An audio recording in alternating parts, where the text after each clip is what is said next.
Hello one and all, and welcome back to another RWBY discussion. I am your only mate, and with me as always is... Max a few trades. How y'all doing today? Well, I'm doing pretty well. I finally have some time off work, so we're doing this. It's a Christmas miracle.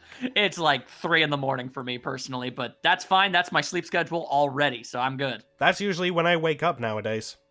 So there you go. It's like it was meant to be.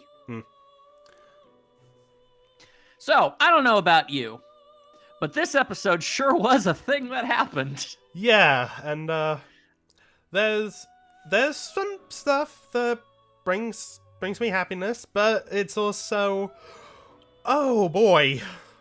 Yeah, we're gonna have our work cut out for us when it comes to, making some levity and some haha jokey good times, because this episode was heavy. But yeah, Volume 8, Episode Great 10. Scott. Ultimatum. As the fog of war covers the kingdom, Atlas nears its breaking point. Wait, fog? Oh no! Where are you going with that? Hang on, no, which fog? I was thinking Persona 4, because we use that Awesome. music. That's what I was hoping for. I wanted to hear you say that, because most people would have gone with Silent Hill, but you didn't, because you're a man of class, taste, and standards, and I appreciate that. Now I'm just picturing the Ruby girls diving into a TV. They face their shadow selves, and they just come out with personas. You know what? I feel like that would be more than enough to turn the tide of battle here, because that's some versatility. Now I kind of want to actually think about what kind of powers they'd get, but that's not why we're here. We're talking about the actual show here, and we're putting things off. Go for it. Real quick, one thing I do know, Ruby would absolutely have the wild card. Oh, absolutely. No question. Yeah. Easy peasy. Well, that makes you question which arcana would each of them be? Weiss would have Empress, Yang would have Chariot, and Blake would have Hierophant. Alright. What? I haven't put thought into that. What? Anyway, moving on. We're delaying the inevitable here. We have to talk about some stuff. Yeah, like how Ironwood is watching all of the chaos from fighting the whale go on, whilst some guards who... Man, I love this little detail. How terrified they are? Yeah, because they know Ironwood is nuts at this point.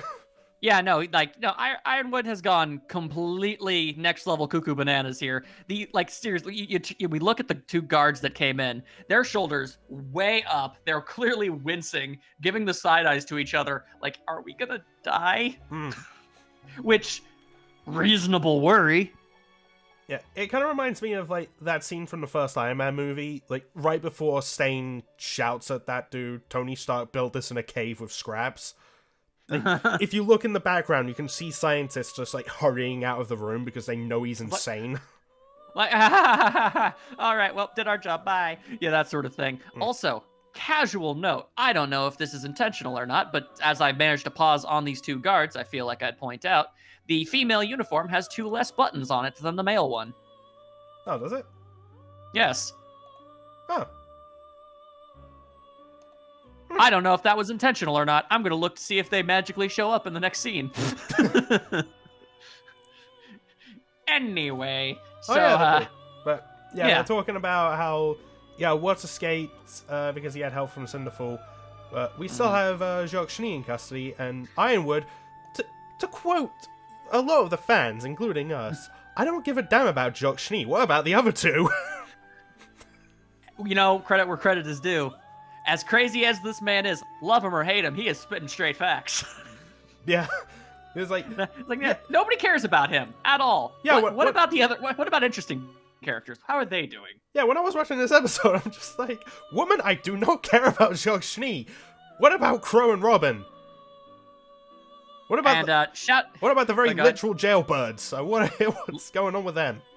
Literally. And we do get a brief cutaway to them where Crow is using Crow is using his crow powers rather masterfully to just straight up sucker tackle some fools. It's pretty cool. Also, Robin apparently was not able to heed the warning quickly enough, and she is actually caught underneath some rubble. But Crow is not about to let any of that noise happen, and he is punching dudes. It's pretty nice. Yeah, I also just gotta, like, double check. So, okay, for a second I thought they actually showed Crow transforming. No, they did not. No, but, like, when I first saw that scene, it looked like he just, like, took that guy out just as a bird. Yeah, that's what it looked like to me too, and I choose to believe that is what happened, because that is hilarious. But when you go back through the scene, no, he tackles him as, like, him. Yeah, but he does. But, like, we can imagine it was a bird tackle. That would have been hilarious, so it's just like, yeah. Well, stormtroopers, you can rest knowing that you're not the worst soldiers in fiction. Like, this dude got taken out by a bird. Anyway, also, I had to double check something and make sure that Crow didn't straight up snap someone's neck. Yeah, because it really looks like it. No, he just puts him in the sleeper hold. It was a quick sleeper hold to knock them out. That makes more sense. I did not believe that Crow would be at that level currently, especially with just some no-name mook. Mm. But, like, for a brief second, the whole thing goes by so fast. It looks like neck snap, and then he, like, straight up goes for the other dude. He did not. It's like, jeez, could you imagine if that was actually what happened? Well, Crow would have some splaining to do, let me tell you. Yeah, like, freaking hell, Crow. I'm sure he's killed people before for one reason or another, but I like to think he wouldn't do it so casually. Yeah, especially some soldier who, well... Let's be real, is just doing their job and is probably terrified. Mm. They are not in a good way, and I feel like even Crow would be aware of that, as like, because he knows better than anyone. Nah, man, James is going absolute nuts right now. Yeah. Speaking of, boy howdy, is he still cranky.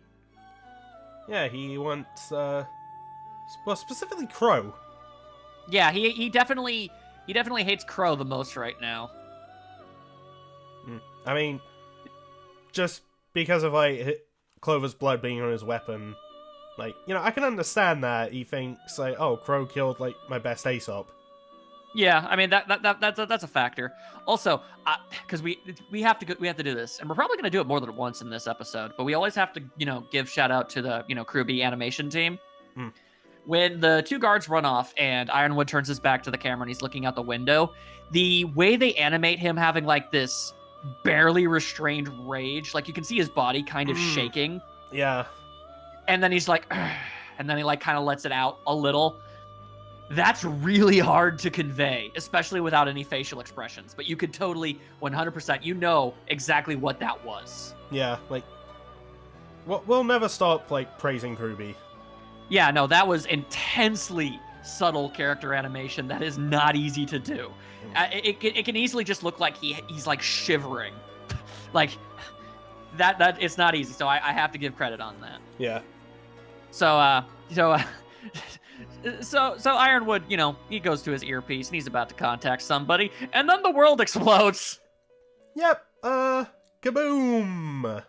Oh, straight up, for the record, this is, as far as I'm aware, the first and only episode of RWBY to start with a warning people who are sensitive to flashing lights. Yeah, and because an explosion goes off, a really honkin' big one. And we see it go off multiple times from multiple perspectives. We see Winter bring the Aesops. They're carrying the bomb over to the giant whale. And again, we see it explode. And quick question. Did you think anybody straight up died there? Because it really looked like it sure did. Yo, when you freeze frame it, it looks like the Aesops looks like they're being vaporized. To die. Yeah. It even straight up looks like Winter's arm is missing for half a frame or so. Like, whoa! Like, did they get vaporized or something? Like, but anyway, also for the record, it is the whale that is blowing up. Yeah. We'll get to exactly specifically the how and why. You can sort of make a guess considering how the previous episode ended, but still. Yeah. Then we get a lovely Weiss cameo. Unfortunately, she drops the toast. This is a sad day for us all. Oh, and soup. And soup. The point is... Oh, wait, no. Weiss Wait. Yeah, it's a soup. It looked like a teacup for a second. No, that's an entirely separate thing for a beverage. These are important things to point out. Long story short, Weiss is a good girl. And the explosion goes off, and we see her reaction along with, Nora and Klein. Everything is blowing up. Okay, now straight up. Okay, no, it's just a bowl, not a teacup. Exactly. There you go. See, I know these things. Are you trying to tell me? You're gonna come up to me and say I don't psychoanalyze and memorize every minute detail of every time Weiss is on frame? I assure you, I do. Hey, I do the same thing with Blake, so you know what? I know. Okay. Yeah. Dude, you found some interesting screen caps of Blake, let me tell you. Anyway, moving on, we see the explosion again, this time from some, I believe these are basically just smaller lancers. Yeah. And it sure seems like they get vaporized, which again made me wonder, like, whoa, did the Aesops just freaking die? You know, that's just making me think back to the talking beowulfs in Chibi. Like, just... Yeah. Do you imagine if we got to see that through these lancers? Just like, hey guys, what's going on? Blop! Like, freaking blop. Like, alright, the beat drop. Okay, because this is so much like straight up like an atomic bomb dropping that it's actually kind of spooky. Yeah. Because the whole screen goes white, and when it clears out, we see that, well, for lack of a better term, that whale's head is exploded. Yeah, like, it's gone. It is gone. Straight up. And aside from that, the rest of any outdoor kind of scenes you see from that point forward are all very, like, they're very brown and dusty. And if anybody's ever played Fallout, you know what this aesthetic looks like. It looks like apocalyptic in scope. Mm. And so... But now I have so many questions. I'm sorry, but after we see the world disintegrate, yeah, we just see. Please do. We just see like just Neo, just through the fog, just like skipping, just skipping happily, twirling her parasol with Jin's lamp, and at that exact moment, I had to wonder. Okay, so Neo is fine. And I was like, well, maybe she got away. And then we see the Aesops, and obviously Winter is mildly horrified, as anybody would be, considering they have no idea what that was. I like how they're just like, no injuries, and Elm just shouts, what? Yeah, no, that was pretty good. And I hope you enjoyed it, because that was like one of 2 jokes this episode has. But, yeah, so the Aesops are fine, implying that, alright, so everything... seems to be okay, and although Marrow's not having a good time. Yeah, Marrow's having a bit of a freak out. Understandably. They were understandably, because okay, I'm hoping, and I'm feeling like it's okay. Well, Marrow definitely. He's eventually just gonna, and I'm hoping Winter too. Bare minimum, those two. No, it has to be those two. Yeah, if nothing else, those two have to be like, nope, done. Not cool anymore. We're out. We're just straight up out. Mm. I like to think that the other Aesops would too. Maybe not Harriet. We'll get to that. But yeah, Marrow's having a very interesting freak out because that whale exploded, and all he knows is people were in there. Yeah, and they have no idea if the good guys made it out. Yeah, they don't know. Judging by Marrow and even Winter's expressions, they're pretty much under the impression, like, all right, yeah, no, they did. Like, we don't know what the hell happened in there, but if something like that happened, they did. Yeah. By the way, I know we're backtracking, but that's fine. So if we're comparing like what just happened to like essentially a nuke going off, can you think of any character aside from Neo who just like skips and frolics out of a nuclear explosion? Okay. There are other characters I could see doing that, but to my knowledge and memory, I cannot think of another character that has. That I feel like I can safely give to Neo. You know what? I've yet to see that. Yeah, props to Neo. She's got that going for her. Girl's got nerves of steel. Like the only time, like we've seen her rattled exactly twice ever, and apparently gargantuan explosion not one of those things that's gonna make that happen. Yeah, and she has no idea what that was. She's just like skipping through, tra la la la la.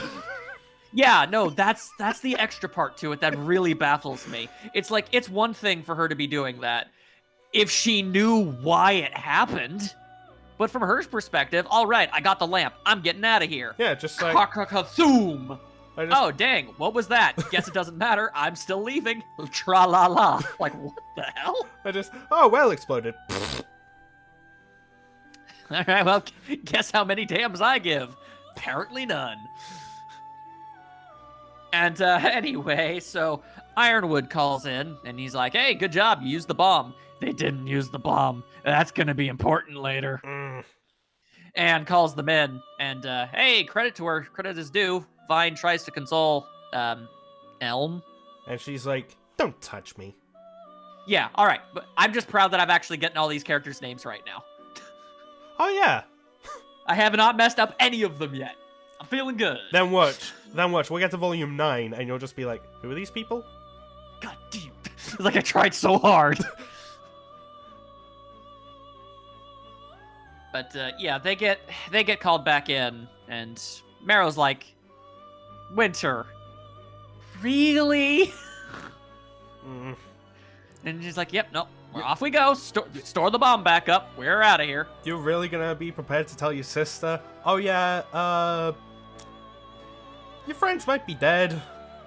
Yeah, like I can't say, like, okay, this is how I kind of picture it, like, it comedically, obviously. But Winter goes to Weiss, and basically she says, all right, so before I tell you this, how close were you to that Yang girl? Like, really? Like, okay, that's one way to go about it. But like, straight up, it's like, all right, before I tell you anything, I want to preface this. I don't know for sure everyone is dead, but maybe your friends might have exploded. So the good news is I didn't do it. The bad news is I was about to. She'd probably keep that to herself, but you know. Technically, for Winter, like, all right, the bomb didn't go off, but those friends are probably still dead. This is bad, but at the very least, it's not technically my fault. Maybe she won't hate me. Maybe. I know she's got a lot more going through her head right now, but that's just something I think about. Because I'm trying to find humor in all this, you know? It's not easy. Anyway, so the Aesops have made their call. We get some sweeping shots of Atlas, looking significantly more orange than it did before. Let me tell you that. That thing kicked up a lot of dust. Yeah. Now, I want you to talk about this scene, but I want to, when the event happens, I have some things I want to say. Okay, we're on the Cinder and Watt scene, right? Yes. Okay, so I've been paused at that waiting for you. Yeah, no, I think we both have a lot to say about this one. Alright, so... yeah, for all they know, they have no idea what the hell that was.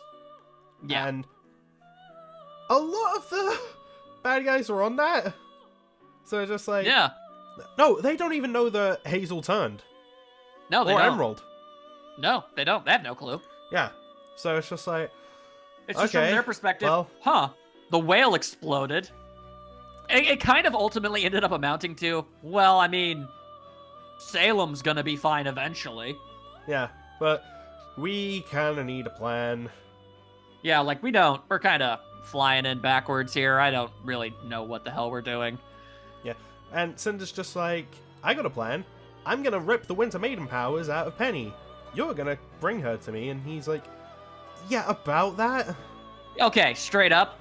Thank you to the writers for clarifying this as soon as they have. Because here's the deal. And I love... goddamn. Okay, we're gonna be singing his praises a lot, so let's just start right now. Sabat. Goddamn, he is good at his job. Yeah. Okay, but first things first, he also, Watts confirmed something to us, which is really nice to know. He did put a virus into Penny, and he rewired her, basically her mission statement. he does not have mind control over her and can just make her do anything and whatever he wants. That is actually a really good sign, because that means no matter what, at least as it stands now, Penny is never going to be forced to fight Ruby. Now that she might she might try to subdue her or something just because they're stopping her, but it's not like Penny is going to go into ultra kill mode and force Ruby or somebody else into killing her as a result. There is a small window of possibility of this turning out okay for Penny in the end. Little one, but it's there. Yeah. But yeah, so Watts basically just kind of throws it out there. It's like, no, I can't do that. That's literally never been a thing. And obviously, Cinder go ahead. I want you to do this too. Yeah. Cinder, she ain't happy. And while Watts is just talking about how, like, yeah, it looks like there's a part of her that's resisting the virus, but it'll take over her body eventually. She'll open the vault, and then she'll destroy herself. Salem pulls a scorpion, just like, get over here. Yeah, no, straight up, that is. Grim arm. Yeah, no, and I mean, you know what? That's a practical use for it. She never has to get up out of bed to grab the remote. She's got that going for her. Or grab a snack from the fridge. Yeah, I mean, she's got to inchworms her grim arm over there. But, so Cinder basically lays it on the line. All right, hey, here's an idea. Here's the thing. How am I supposed to get the Winter Maiden powers if she blows herself up? Yeah. You need to stop this. You need to change this. And Watts is like, I don't work for you. Yeah, and then she just, like, sort of, like, leans him over the edge of a building.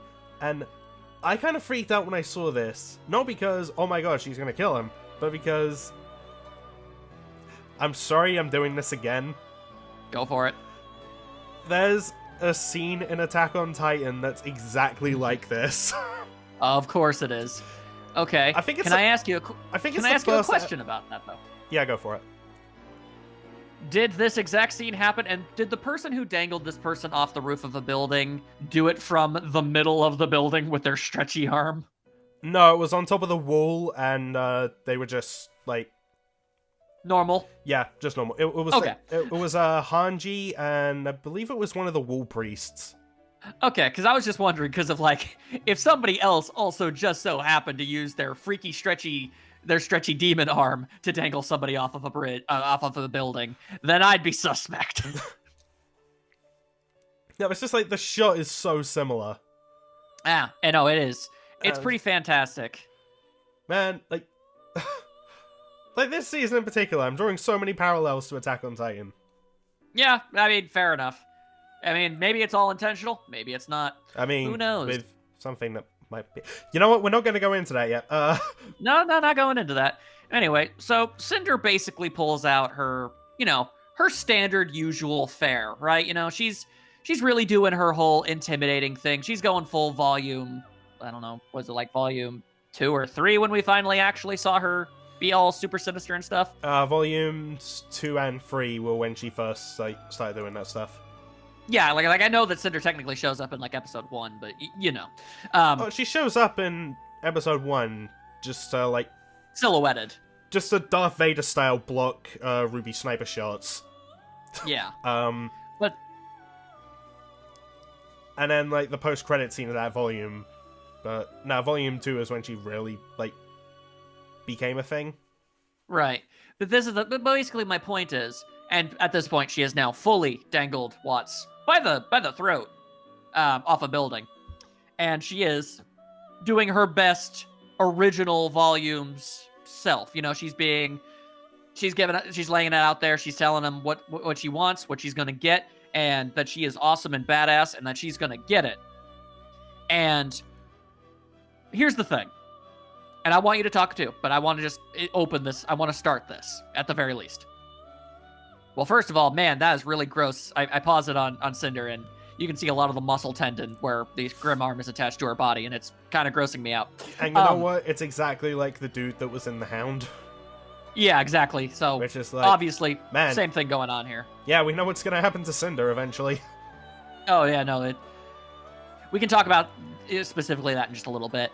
But Watts is painfully aware. He has to be. He has to be completely aware. Cinder is stronger than him and could easily and immediately has the ability to kill him right here and now in any number of ways. And you'd think that maybe, just maybe, he'd grovel at least a little bit, or if not that, at least show intense fear towards the situation. He does what I consider to be one of the coolest goddamn things you can do in this situation.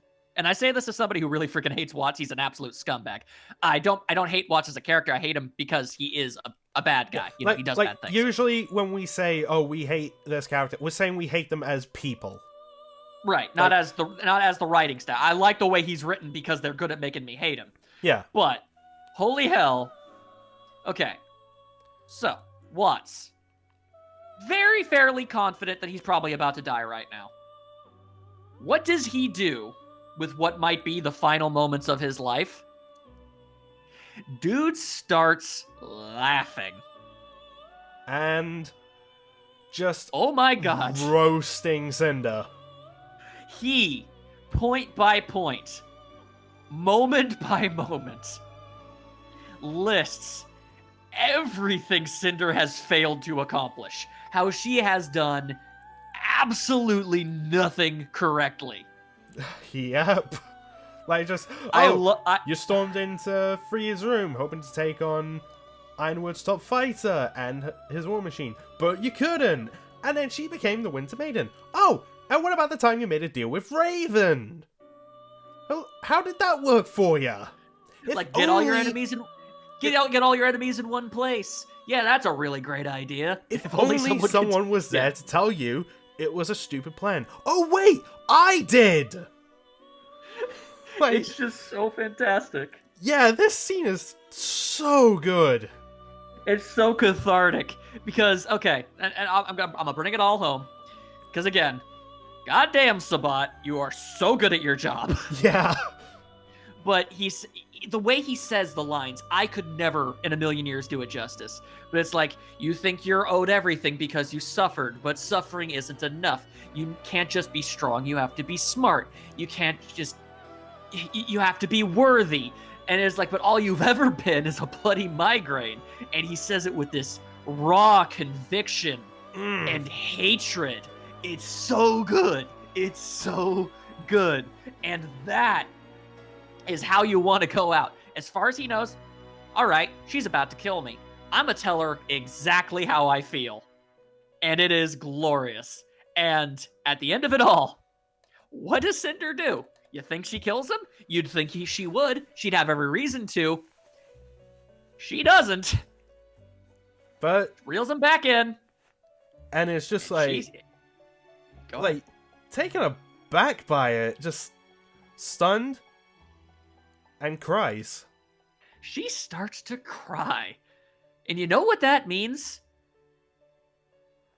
Cinder knows that he was right. Yeah. God damn. Also, I've seen a lot of people bring this up. Like, in this scene, Cinder kind of shows more humanity than Ironwood. What does that tell you? A lot. It says so much. But again, straight up, I went back and I rewatched this scene several times because I feel like you're at least partially with me on this. It felt good to finally see Cinder get taken down a peg. Yeah. Like, legitimately. We've seen her terrified of Salem. We've seen that. But this is the first time somebody who she could easily kill just straight up annihilates her verbally. And it was glorious. It was amazing. And you know what? I still don't like Watts. He's still a terrible person, and whatever happens to him is too good for him. But he earned himself a lot of points with this. Yeah. And man, it's just like all the times that Cinder's like tried to steal Maiden Powers and failed, and it's just like, yeah, I see a lot of the fans bring that up as well, but like, the way Woods did it, it's like he did it as brutally as somebody could. Yeah. But no. I mean, the Maiden Powers swell. Her eye is burning. She's like clearly very, very upset. No, she reels him in, drops him. She just sits on the edge and starts crying. And I'm curious as to where that's gonna go. Me too. I've seen some people. Yeah, so here's the thing, and we can talk about this now. People are speculating on the ultimate fate of Cinder. By like end of series, what's she gonna be here?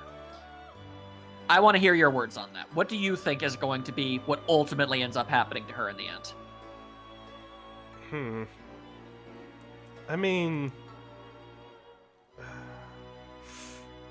it's not something I've really thought about like in too much detail, because I always just assumed at one point she's gonna like get offed in some way, but I've never really thought but like what's gonna like lead to that, like right, like and what's the context of anything.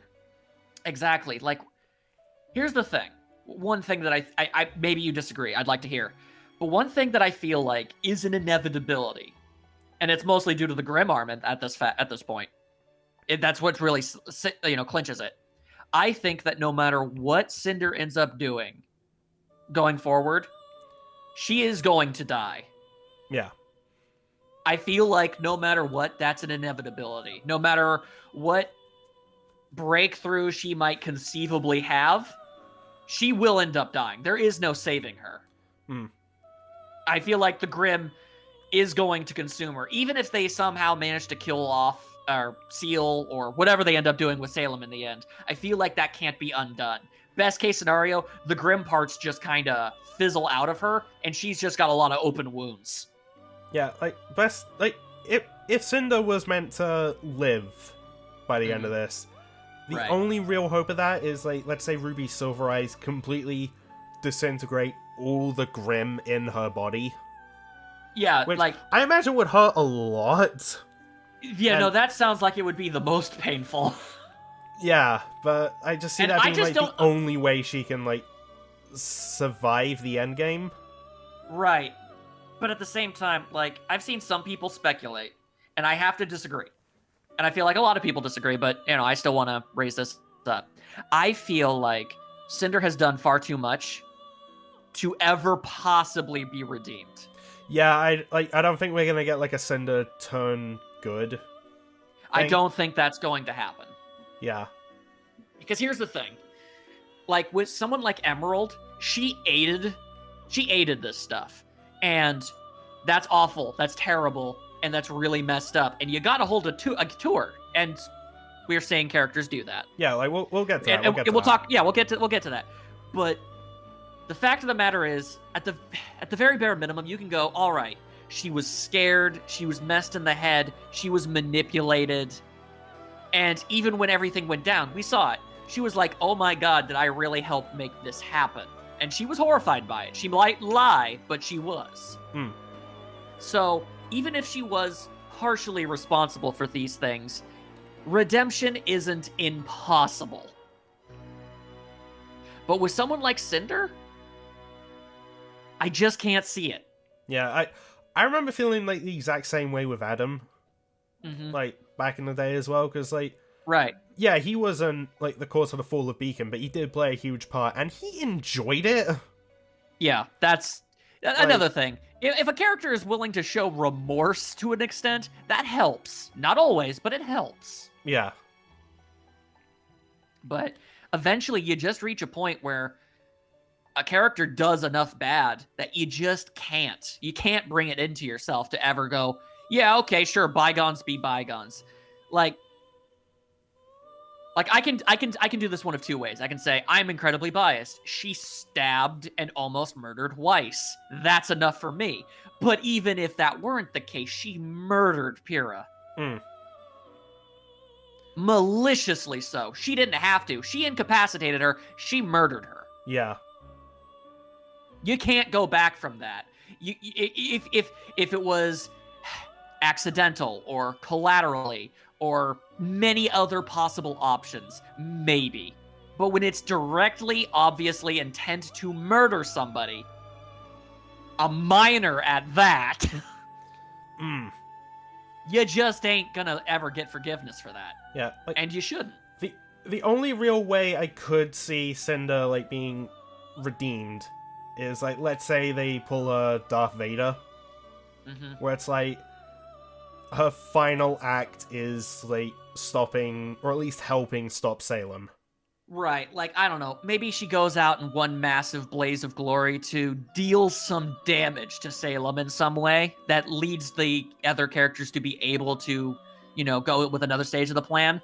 Even then, that would still be, no, she was evil, and there was a spark of something not so bad in there in the end, but she can't just turn around, say, sorry about that, and live a life after that.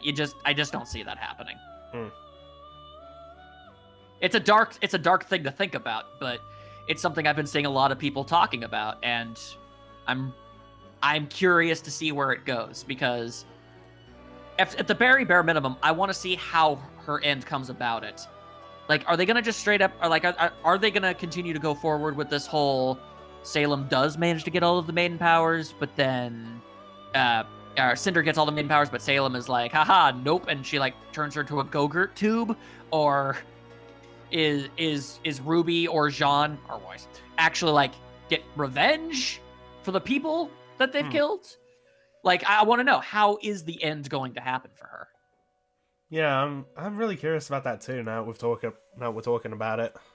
Yeah, it's just an interesting line of thought. I thought worth thinking about. Is there anything else you wanted to add before we move on? I don't think there is. No. Okay. All right. Well, I've done enough gabbing. You can take the next one. All right, and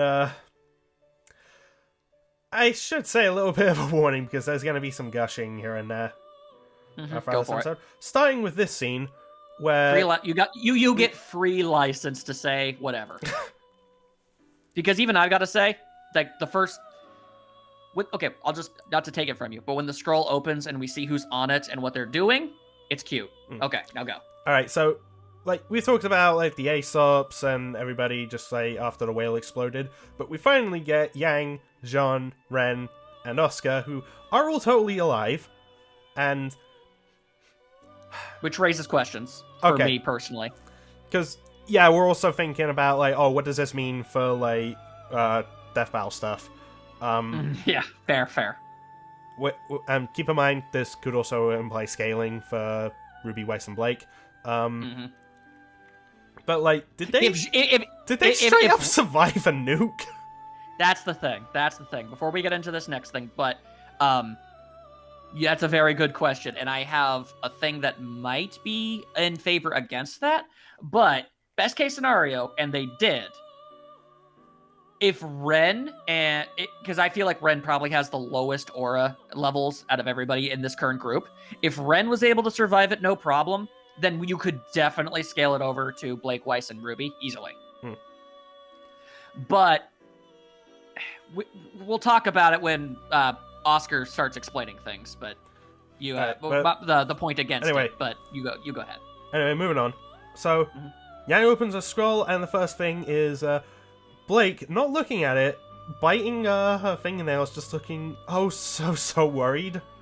And then when she finally gets the answer from Yang, got like the detail that her ears twitch, and then she gets like so freaking happy and relieved. Her ears twitch, her eyes bug, and they like dilate a little. It's cute. It's cute. Yeah. Like, okay, we are going to be talking about that later, but regardless of what you think, but it's cute though. Yeah. Look, dudes, I'm just throwing this out here. We'll get into it more later, but I'm just straight up saying it right here. As someone who is never a huge Bumblebee supporter in any regard, that's cute. It just is, factually. You can't say it's not. Anyway, Blake is obviously concerned. She's been trying to call this whole time, only just now getting it. Yeah. Take it away. And you know what? Calling back to that whole idea of Blake just desperately wanting to call Yang but not come across as needy. Well exploded. Okay, yeah, you know what? Screw that. Yeah. It's like, okay, so I think a nuke went off. Please answer the phone. Please answer the phone. Please answer the phone. Please answer the phone. For the love of God, please answer the phone. Like, I'm not gonna keep asking Ruby and Weiss to do it anymore. Just like, no, answer, damn you. Dial. So she just keeps hitting the button. And you know what? We don't see it, and there's no way to prove that it isn't the case. I want to think Ruby and Weiss are doing the exact same thing off screen. They're just answer the phone. Or they could even be like calling any number of them at that point, but still, like they're just desperately calling. Yeah. But yeah, Yang gives a bit of a explanation, sort of. Just well, they're alive. We are alive. All of us are, in fact, alive. And when including Emerald. Yeah. They're just asking what to do with Emerald, as she's just on her knees contemplating what Hazel did. It's like... And... Matt, can we just say... Yeah, go ahead. Nothing but respect for Hazel. It's like... Oh, no, absolutely. He went out the best way you possibly could if you're gonna go out. I will remember him for being a badass and his heroic sacrifice. Assuming that he is dead. Okay. I'm pretty sure he's dead. I'm 95% sure that he is. But I have to ask. How exactly was... Okay, let's assume Hazel and Salem were basically atomized by this. Let's just assume that. We know that Salem is going to be able to pull herself together in, I don't know, let's say maybe a day. Roughly. If that is the case, then I guess you could say, alright, Oscar made a barrier to protect himself. How did everyone else, Neo included and the like, how did they not even get scuffed by this? You know what, that's a good point. And we even see that Hazel's also capable of, like, making barriers when all that dust is jammed into him. So, I'm just trying to think, like, what would be the most understandable conclusion to make there? So, like, because if this would be something that would... But then again, go ahead. Hazel was on fire and he was being choked. True. So, yeah, no, there are factors. There's a lot to be said here, and I'm hoping we'll get something resembling kind of an explanation somewhere down the line that, or at least supporting evidence for or against this feat in particular. Like, my brain is saying maybe Ozpin was sort of kind of able to maybe not target them. I know that sounds crazy because it was a huge honking explosion that blew up a whale's head. So how could you direct that in any regard? But it's the only thing that really makes sense as a way to completely atomize someone like Hazel and leave everyone else completely untouched. Yeah, honestly, the only thing I'm thinking that could, like, discredit it is just, like, because everyone else just escaped before that happened, but they couldn't have gotten that far.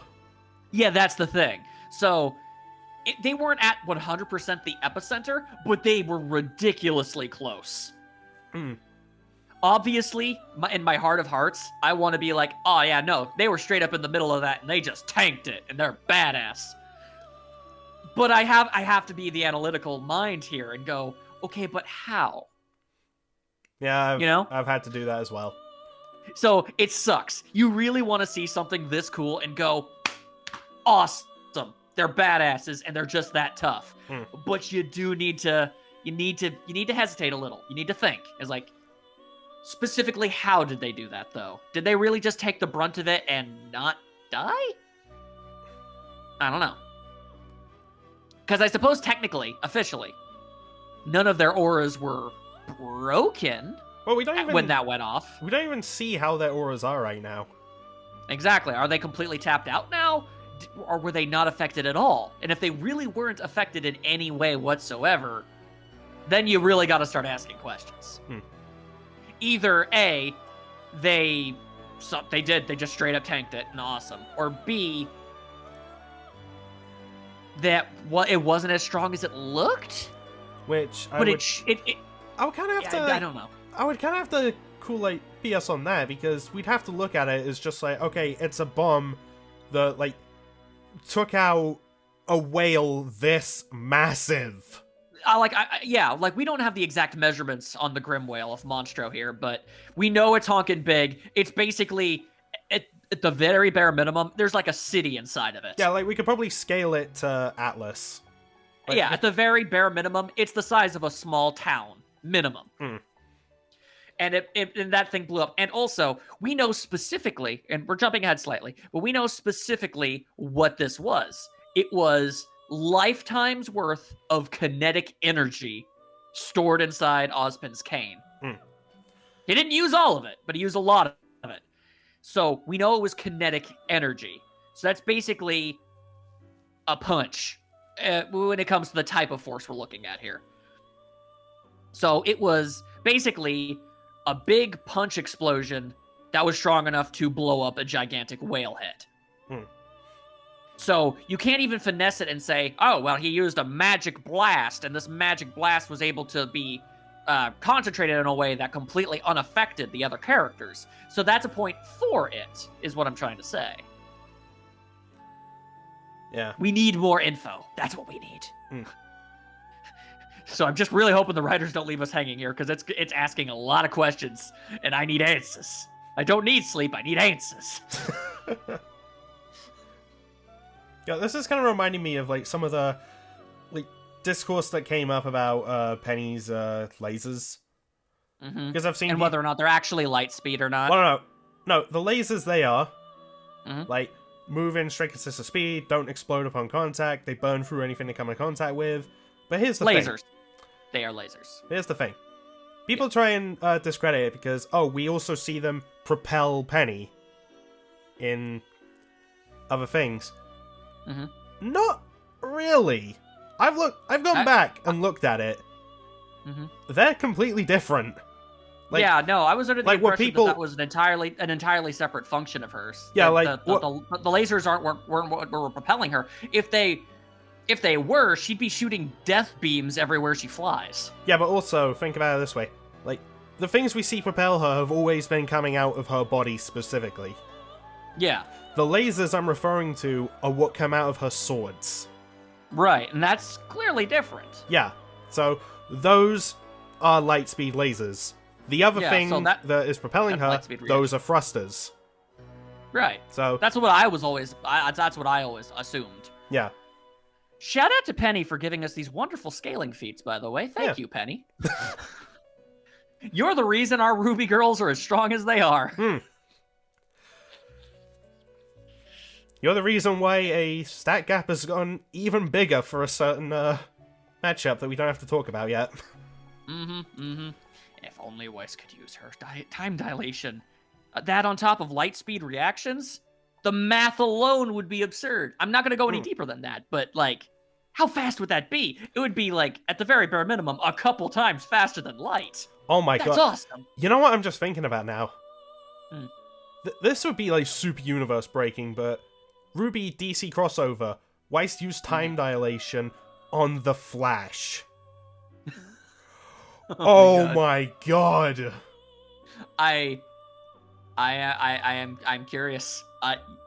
You put the thought in my head. Ain't gonna happen, obviously, but it's a really neat thought. Anyway, just very quickly to say, because it's her only moment in the episode, so I'm just gonna throw this out here. Weiss throwing out some straight up facts, like, hey guys, here's some information. I plotted out a course for you on this map. Follow it and you can get to us. And that is awesome. She was prepared. Yeah. As she and RWBY get behind Blake as she's holding the skull, and she waves. She waves, and they're all so smiley and happy to see her. It's so cute. Yeah. No matter how you want to interpret it, it's cute. They're family. That's what they are. I mean, Weiss said it herself in Volume 7. She did. She totally did. And that's the thing. So no matter how you want to physically or mentally interpret the actions, it's cute as hell. They love each other one way or another. All four of them. They do. just factually. To the degree of what, that is to remain to be seen. But I digress. I mean, with two of them, we'll talk about it later. Yeah, we're getting to that. Anyway, but first he's off, cute.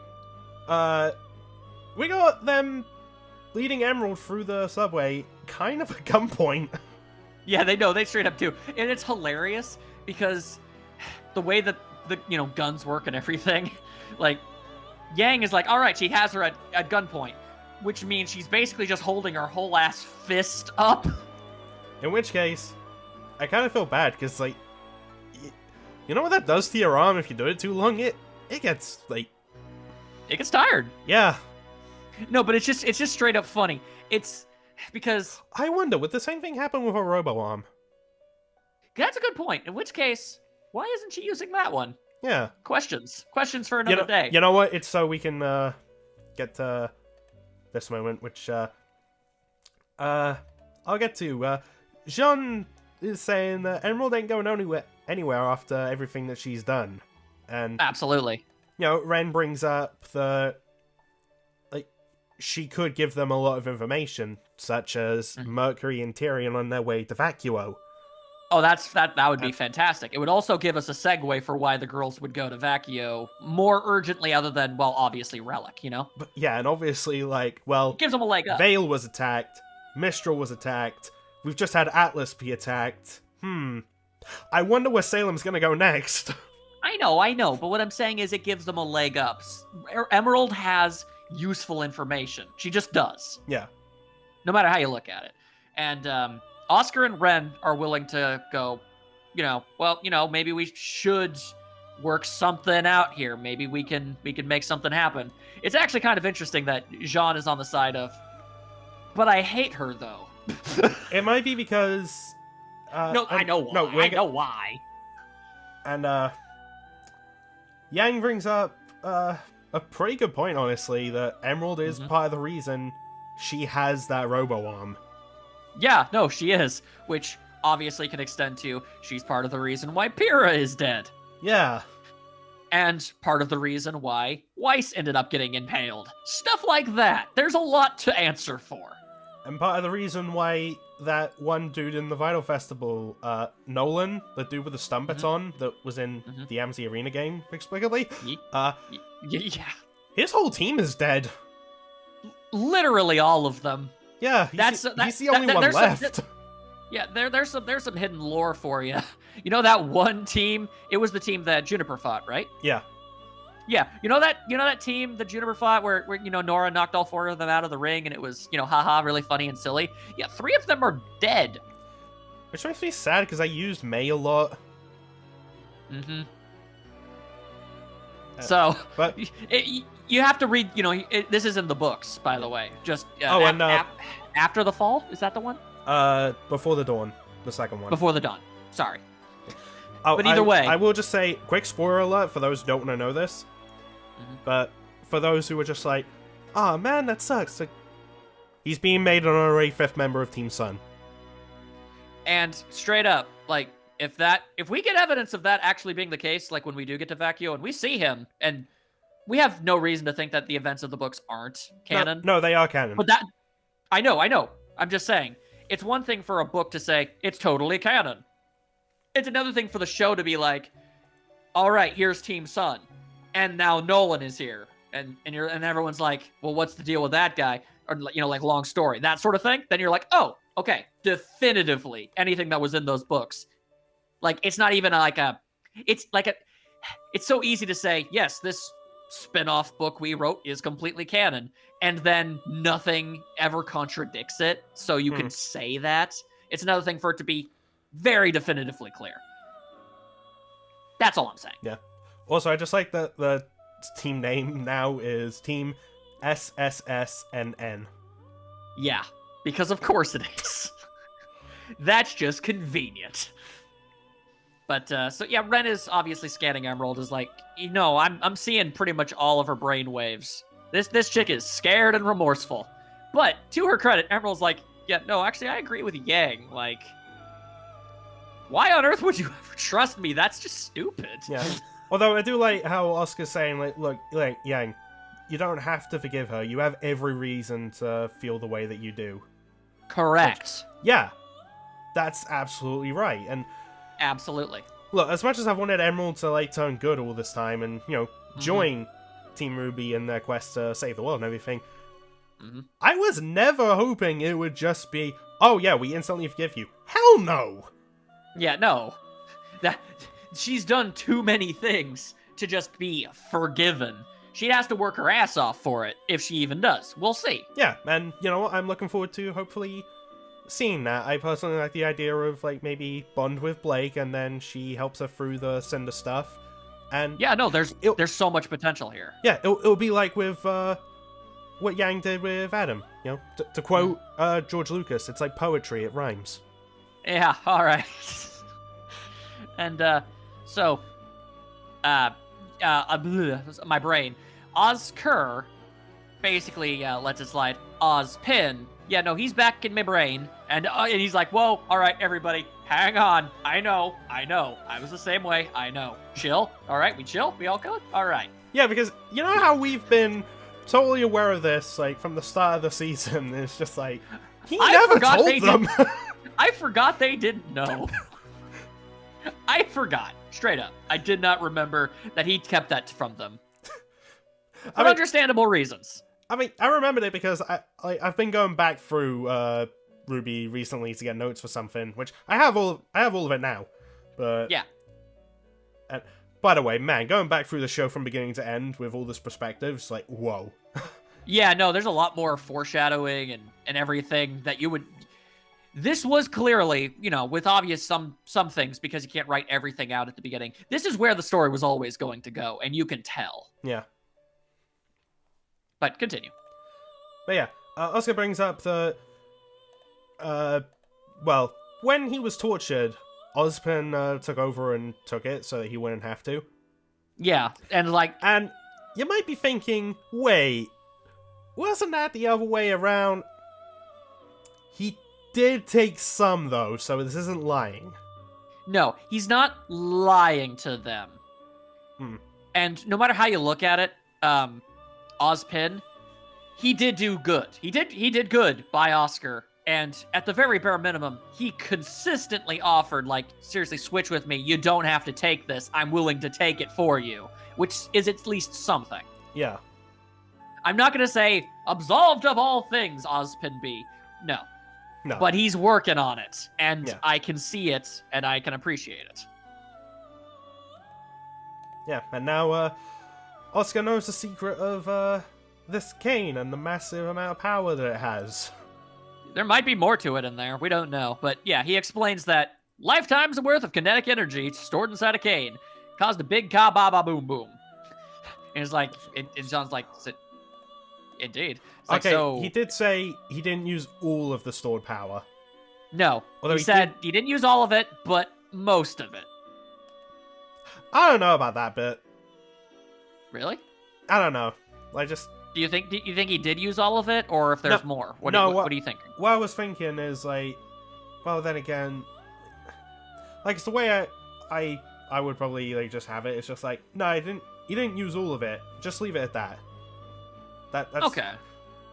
But it's just like the way he said, but most of it. It's just like, oh, so you could potentially do that again, but just to a lesser scale, and then that's it. Yeah, which is understandable because, I mean, they have to say something like that. Otherwise, it's like, okay, so you can just do that as much as you want then? like you need to establish the rule. Yeah, like, look, on one hand, yeah, I would love to see him, like, do way bigger stuff with it. That'd be awesome, but at the same time, it would just feel like a MacGuffin. Kinda. That's the thing. It was like, okay, and it makes sense. It was foreshadowed, not specifically what it did, but that the cane could do something special. Yeah, like, they were always building it up. Right, exactly. So, it's like, they built it up, and it worked, and it was an acceptable time to do it, because, as Oscar said, she's just gonna come after us. This is a way to use something we have to give us time. Yeah. And haha, time, clocks. Woo. But yeah. So it was a good use for it. It makes sense. And yeah, we can't just have Oscar have the ability to make that gigantic whale head exploding magic attack forever. Otherwise, Salem's flying back at us. Kaboom. Sam's coming back. Kaboom. You know. Yeah. There had to be rules and limits, so understandable.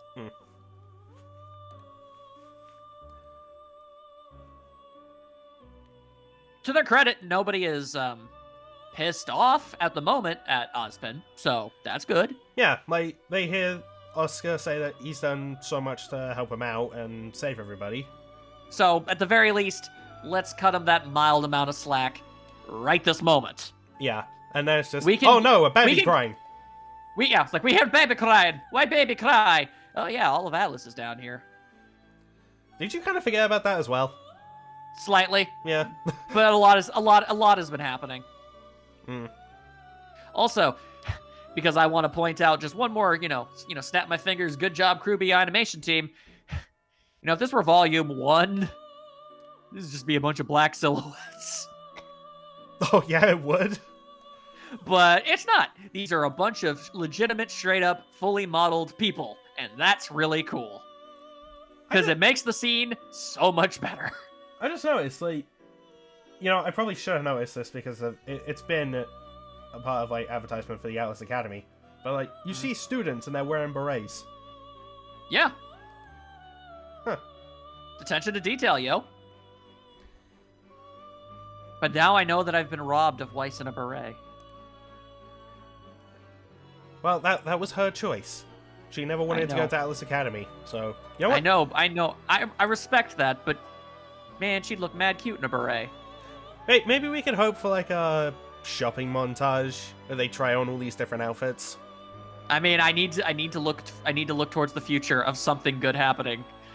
At the very bare minimum, somebody draw some fan art of her in the Atlas freaking school uniform. I'm sure that exists somewhere. Somewhere. Someone find it, dang it. Anyway, so, yeah, obviously, a lot of people down here, super duper ultra shell-shocked. And I'm sure if you looked closely enough, you'd probably find some repeats here and there, but it sure seems like the majority of these are unique. Yeah, and even if we saw, like, a repeat here and there, like, I'm pretty sure we wouldn't care, because, like... No, I wouldn't. Save budget where you can, yo. Absolutely. Also, shout out to Emerald, seeing 2 desperately terrified and crying children and going, oh, god damn it. Well. If it isn't the consequences of my actions. Yeah. And then Oscar even brings up that, yeah, the good guys could really use someone like her. Yeah, no, like, straight up, Emerald, let me level with you, girl. Let me level with you. See, here's the thing. Maybe people don't like you. Understandable. I get it. Your power is so goddamn useful. Use it. I cannot stress this enough. You have, instantaneous perfect disguises and just in general illusions. That is so useful. We need that. Also, I realized this when I was like going back through Volume 3 and Emerald just saying to Mercury, they're just so happy all the time. I don't get it. You know what, Emerald? Spend time with them. Maybe forge a friendship. Then you'll get it. And that would be lovely. It would be nice.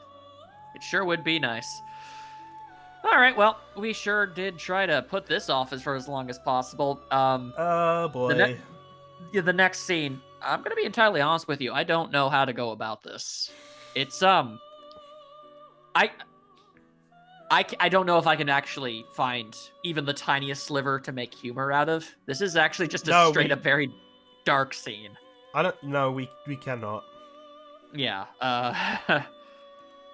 Aesops get back to Ironwood. Ironwood, clearly on edge. Yeah, just although he does hear that, so that wasn't a bomb, but we still have it. This might be useful, unfortunately. Also, can we just quickly, I know it's a minor thing, but I find it interesting that apparently Ironwood is so far gone at this point. Winter says, actually, the bomb, that wasn't us. At no point does Ironwood immediately then go, oh, okay. He goes, oh, so we didn't use the bomb, we still have it. Okay. At no point does he go, all right. Oh, yeah, he never questions it. So then what did? Granted, the Aesops don't know, but he doesn't even ask. Yeah. That's an interesting level of gone. Although, you might be able to make some slight humor out of this, just through sass. Ironwood being all right. Well, Penny hasn't come to the vault, meaning, Watts was either incompetent or he betrayed us. No duh. Oh my god, who would have seen that coming? Yeah, no, that's a straight up example of Ironwood. That is on you. You made that call. Ugh. Like, there was no way one or two of those things wasn't gonna happen. Anyway. That's like the one thing I could really say. Just... oh boy. Because I don't like what's about to happen as I'm watching the episode. Yeah, no. Okay, so... let's just rip the Band-Aid off here. Okay, so... initially... it's funny how his first plan is really bad and his backup plan is even worse. But his first plan was basically, all right, so, hey, bring out, Xiaolong, Lai Ren, and Ark. Get them over here. We're going to threaten to murder them if Penny doesn't do what we want. Yeah, and we should also bring up, that's what he was planning on doing with Crow and Robin. Yeah. So basically, that was his first plan. And then, okay, so they got away. He got mad. Fair. His backup plan, all right, well, now that the full-grown adults are no longer hostages. Yeah, I mean, I know that they're probably, at the very least, close to 20 at this point, but children, let's just say. Let's bring them in. I'll threaten their lives. That's a good idea. That's gonna work. That's fantastic.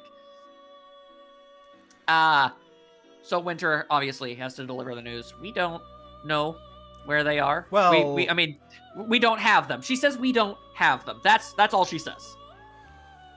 Yeah, and then Harriet decides to... oh wait, no, it wasn't Winter who says it. It is Harriet.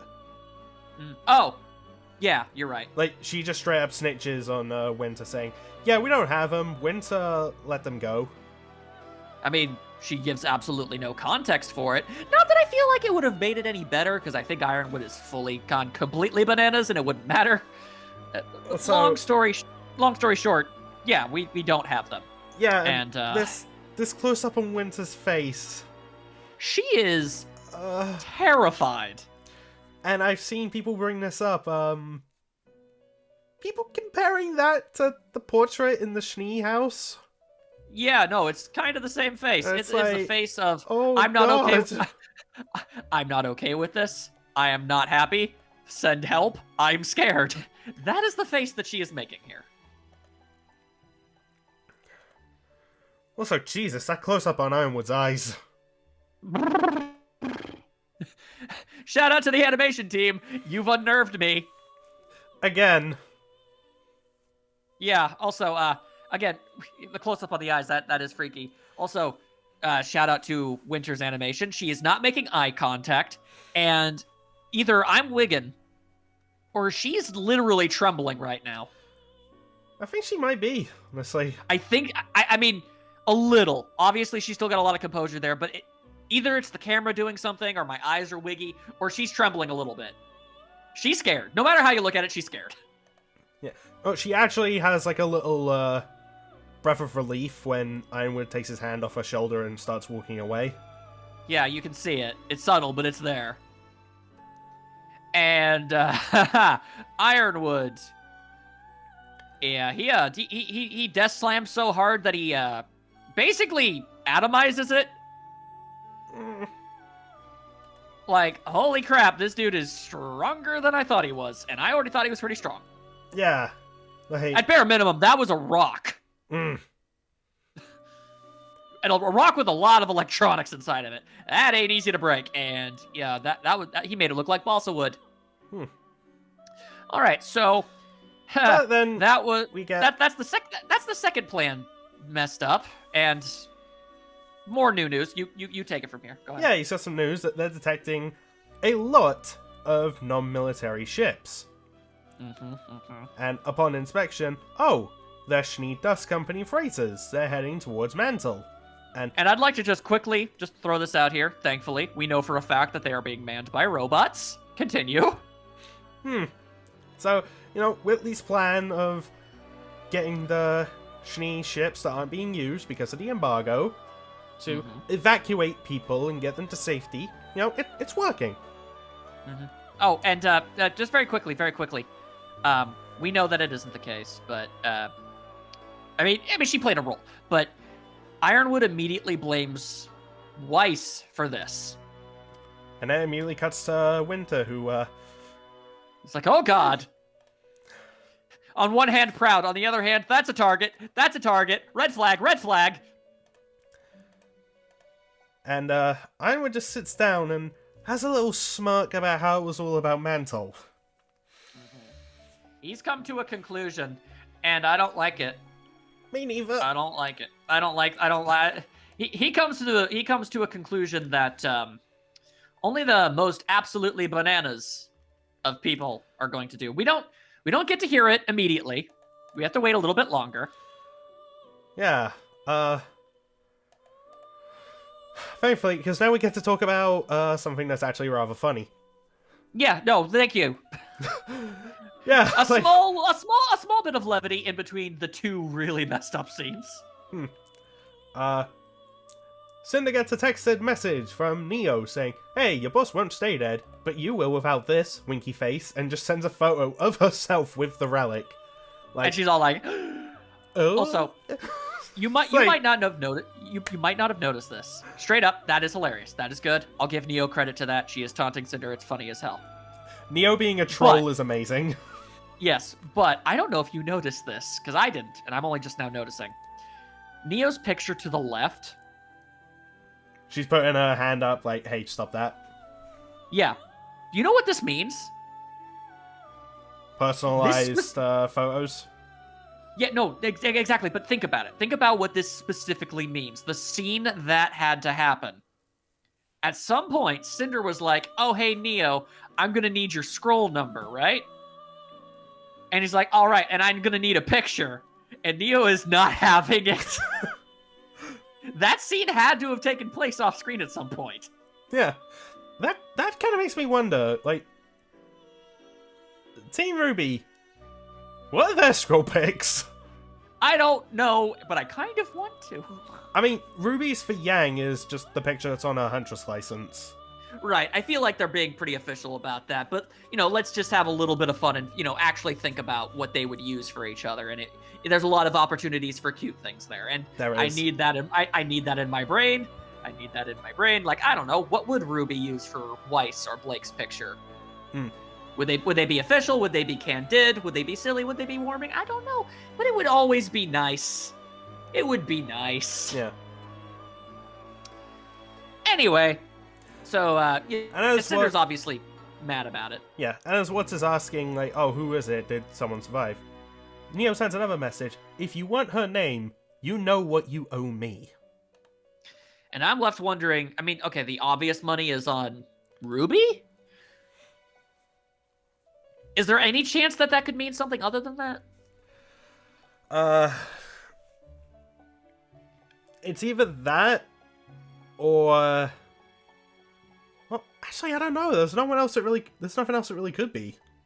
I know. That's why I'm saying, like, easy money is RWBY. I was just wondering if there was anything I missed that maybe you would think of.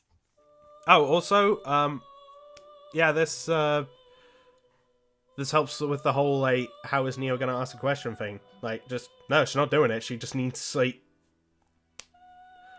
Part of me likes to think that she literally can't. Well, yeah, she can't. Yeah, no, it's like she's physically incapable of being able to get the answer out of Jin, and even if she could, she wouldn't be able to ask anything. And I guess you can't use text-to-speech either. I guess it has to be a person. Let's just assume. But like, why has she never used that before? Yeah, so either way, I like to think that if she could have, she would have. Yeah. Otherwise, like, even if she was really confident about what happened to Torchwick and everything, I feel like she would still be like, I mean, I'll use this and ask some kind of question at least. All right, now we get tiny itty bitty little bit more levity because everyone's reunited. Yeah. And Ruby I like how hug. the caption just says inspirational music. Yeah, well, because it is. And Hang on, just half a dang second here. Let me see something. I just want to throw this out because I've seen people point this out. When Go for it. Ruby jumps to Yang and they hug, Yang does like a little twirl. It's the exact same as in Volume 2. It is. And I'm just like, wow, that is an incredible callback. That is a really great callback. And, Yang is sweet. She's like, she missed her too, and it was so cute. Yeah, as Ruby's like wiping her eyes to go and catch up with Jean and Ren. Yeah. Yang's like, hey, Weiss, I didn't forget about you. And we have a hug. Yay! It's not as bombastic as the first time we saw them hug, but it's just as heartwarming. And I bow out and give it to you. Yeah. She looks over to Blake, who, yeah, looks away, and we didn't really talk about this, but we kind of talked about it in one discussion about how Yang might feel like she's gone against the promise and whatnot.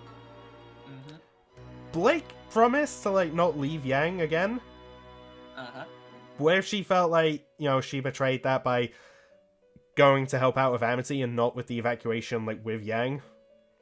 It goes both ways. They both felt like maybe they betrayed the other.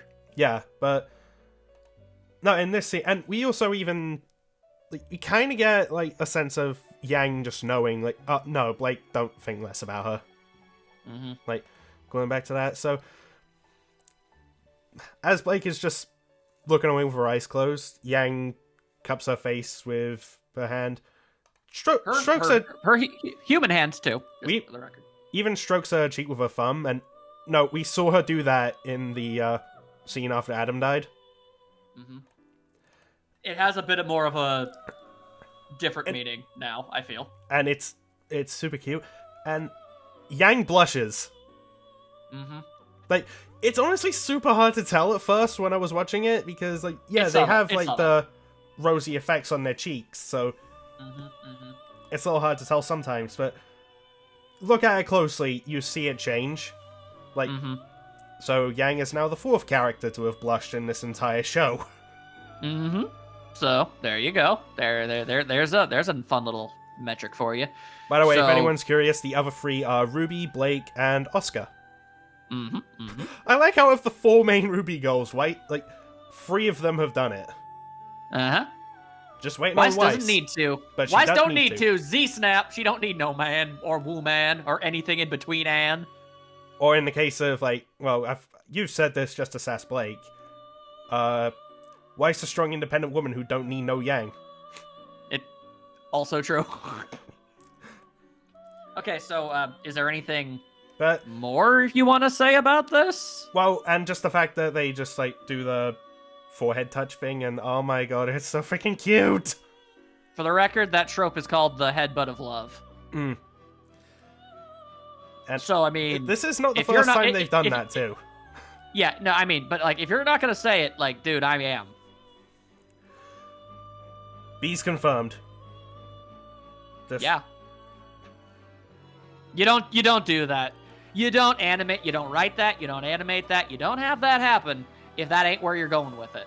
Yeah. They're going that way. It's gonna happen. I don't know when they're gonna freaking kiss, but they're gonna do it. And yeah, I'm just throw this out there because a lot of people ask, like, why didn't they kiss here? You know what? I think it can happen later. Time and place. Yeah. Time and place. Yeah. We got things going on. But what we've got here, like, that's great. It's good enough, and it's just a cute scene, okay? Yeah, no, dudes, like, seriously, you're gonna get it. Take the breadcrumbs you're getting along the way, alright? Don't worry. I have seen people point this out as well.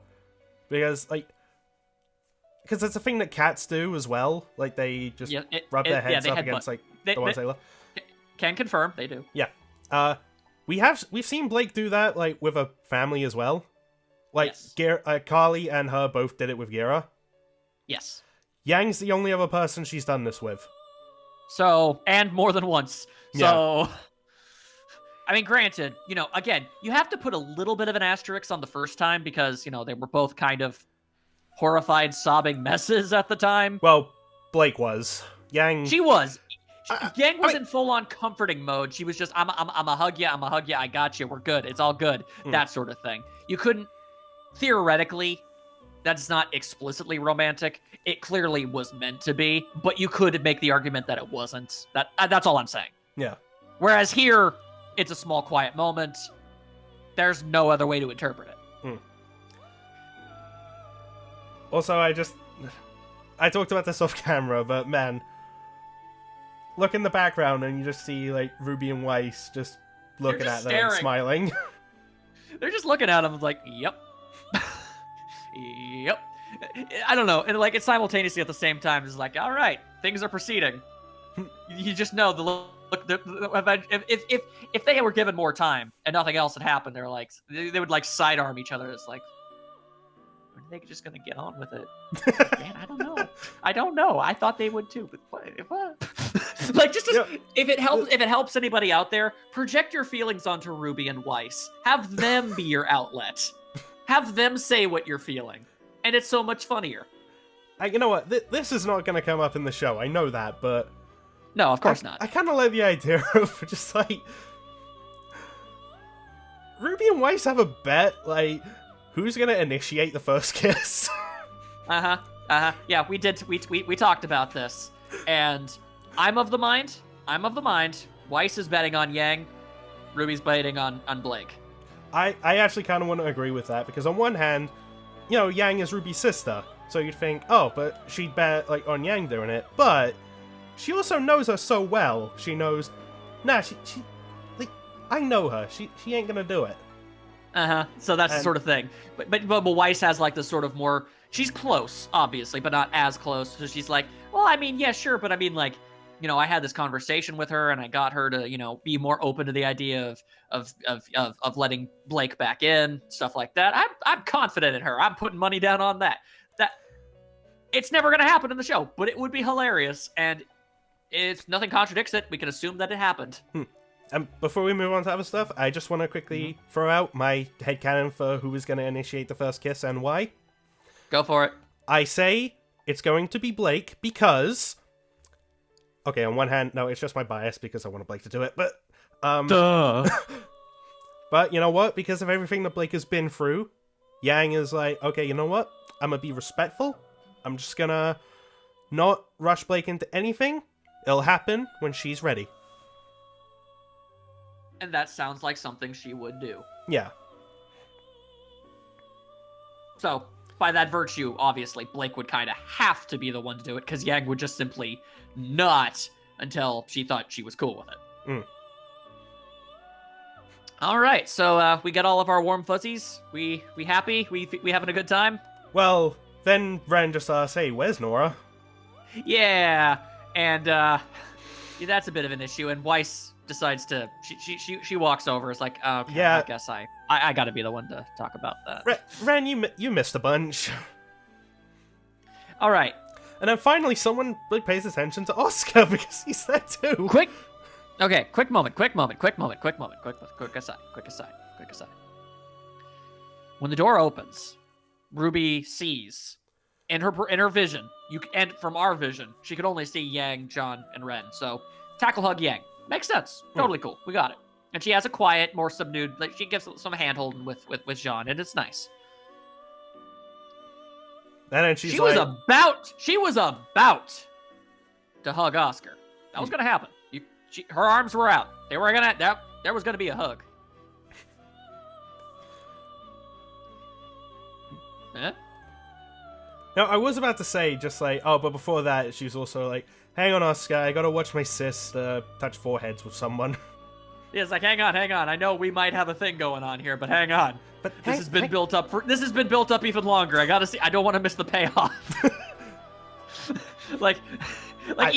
Okay, straight up. I want to win that bet, okay? Yeah, no, straight up. Okay. I kind of low-key might ship Rose Garden. I'm just saying. Okay. I'm beginning to as well. I mean, I don't know why. It felt, when I first heard about it, it sounded kind of crazy, and I thought it was just a joke because, you know, haha, you know, Oscar would he thought RWBY was cool, and I saw some funny fan art picture of like Ozpin trapped in Oscar's mind, and there's just a bunch of posters of RWBY in there, and I thought that was funny. God. No. I've seen this funny fan comic dub that's just like, all right, so Oscar wants to spend time with RWBY, like they're trying to arrange all these like sessions together, but then Ozpin takes over. Apologies, I have to borrow his body for training. See you later. RWBY's just like, okay. And then one night, they're finally just like, they're about to watch a movie. And then Ozpin's and they're just like, no, Ozpin, no, I want to spend time with RWBY. And it's just amazing. And just like straight up though, but then Ozpin chimes in, do you not understand how weird that would be for me? For me. Think about me, Oscar. But if they mind merge and Oscar stays the dominant personality, that's not a problem. That's all I'm saying. Yeah, I'm totally cool with that. Anyway, so I don't know. Maybe I've just gone insane, but I don't know. I think it's cute. Regardless, I like the idea. Like, let's assume that is something that's going to happen and Rose Garden is a thing. But even like, it's like, all right, yo, hang on, Oscar. I know. But like, seriously, I've been waiting forever on this Bumblebee thing. I need to see it. Just hold on. Okay, hang on. No, they're not doing it? All right, now I'm gonna hug you. I want to see that fan comic now. Yeah. It's like just straight up like, okay, hang on. No, just forehead? Just a forehead thing? All right, that's cute. That's cute. All right, bring it in. And then there's like a sequel comic where it's like, all right, I guess they're just not going to do it. So she goes off to Oscar, and then they do it off screen, and RWBY's like, God damn it! 9 years, Oscar. 9 years. Well, I mean, for the audience, but for RWBY, the audience, it's only been like, what, I know, I know, this is fan comic silly speak talking. Okay, yeah, good point.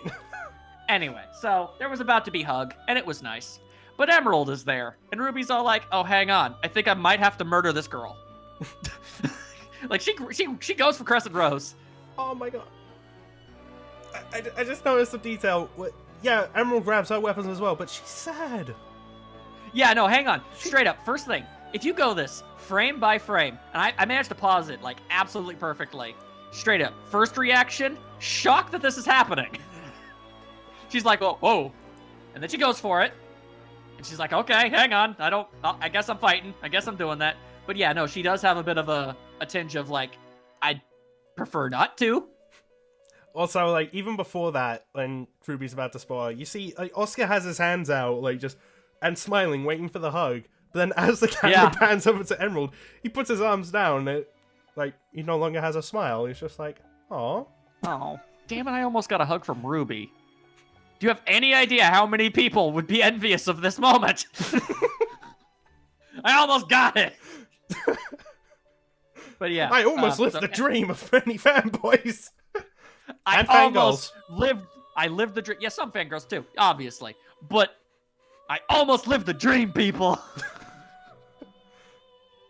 This isn't a common thing. Anyway, but yeah, that Emerald comes up and, man, Oscar does his darndest. It's like, okay, I know, I get it, I do. Really, for serious, I get it. Let's bring it down. You know what? Bring it down. You know what this reminds me of? What's it remind you of? The end of the Boo saga, when Goku, Vegeta, and Hercule have to explain, oh yeah, Fat Boo's a good guy now. Yeah, alright, so everybody, I'm gonna need to break everybody here. Okay, I know this is gonna sound crazy, but you're gonna have to listen to me. Think about it for a sec. Also, shout out! I gotta actually point this out. Alright, so RWBY, well, first of all, it kind of looks like her hand is on her hip. It's on her weapon, but it looks like it's on her hip, so she's like sassy RWBY style, and I think that's adorable. But if you actually look at them, if you look at Weiss and Blake specifically, they're like looking over, and they're like, I'm confused, but intrigued. Like, if you look at their faces, they don't have, like, malice, or they're not about to, like, jump out to start fighting. They're just kind of like, okay, I'm curious, continue talking, you know, that sort of thing. They're level-headed gals. It's almost like they're the best girls. Yeah. And anyway, Ruby's like, okay, sure, I guess. But before they can even get into that, now that we finally had all of our fun, let's get. We've been putting it off. Yeah. Let's just go. We have to get Ruby back to gets the a call. depressing stuff. Ruby gets a call. What happens in the call, mate? Well, it's May saying that the cargo ships have arrived, but they're not alone. And before anything can be said, she's just like, oh my god, run! Everyone into the mine! And yeah, the call gets interrupted. Yeah, so I don't even know. Like, I was under the impression, like, obviously, like, straight up, it was like, you know, maybe they saw the ships come in, and then they're blowing up, and they're reacting to that. This implies something much worse than that. Yeah, this kind of implies maybe some debris, or it could have just been like May just hung up. It's possible, but I don't know. That's the best case scenario. Best case scenario. Here's hoping she's okay. Yeah. And everybody, obviously, especially considering what we're about to learn. Yeah. Also, I love this little detail. The alarm goes off, and look at Blake's cat is. Yeah, they shoot straight up, and then she covers them. So, does this confirm?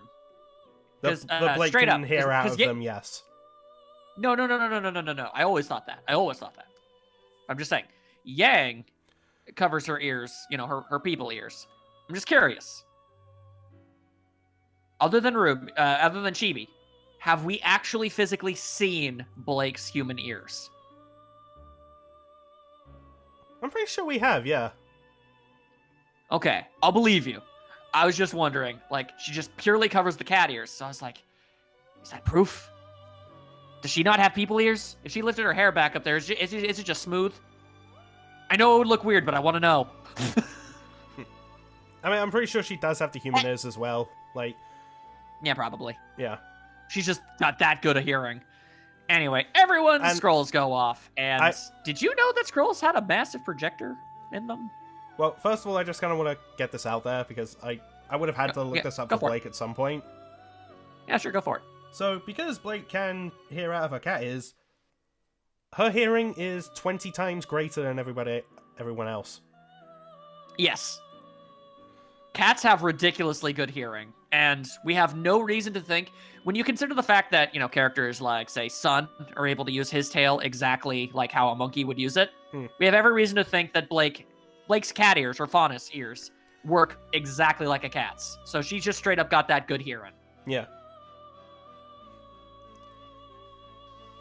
So, again, did you know that scrolls had, like, shoot out a projection and, like, big-time widescreen mode?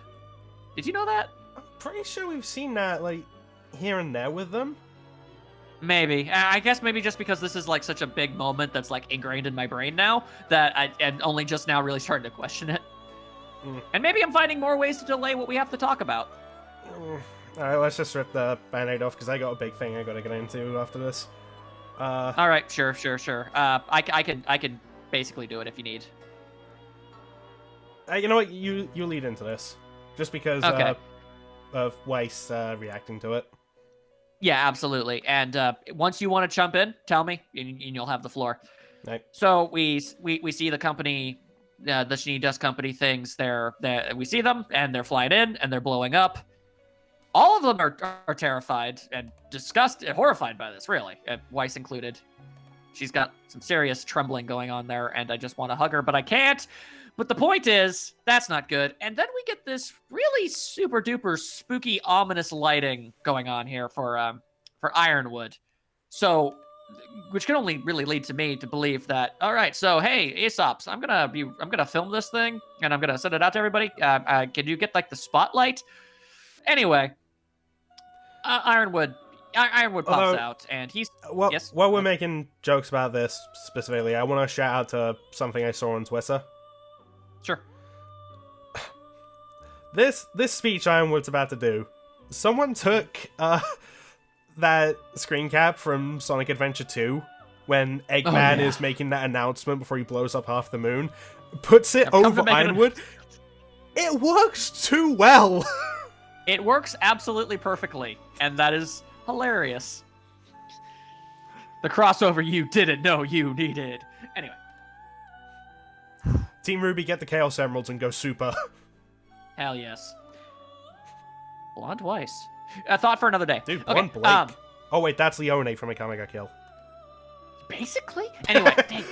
Anyway. Okay. Serious. We're desperate here. I'm sorry, people. Ironwood chimes in. And he basically, without all of the window dressing and dolling up and fancifying, basically, hey, Penny, I know you can hear me, which she can't. She's currently passed out, but everyone else can. It's like, hey, Penny, so y'all got to get back over here, and you got to do it right now. And if not, I'm going to blow up and murder everyone in Mantle. Just, no other way to say it.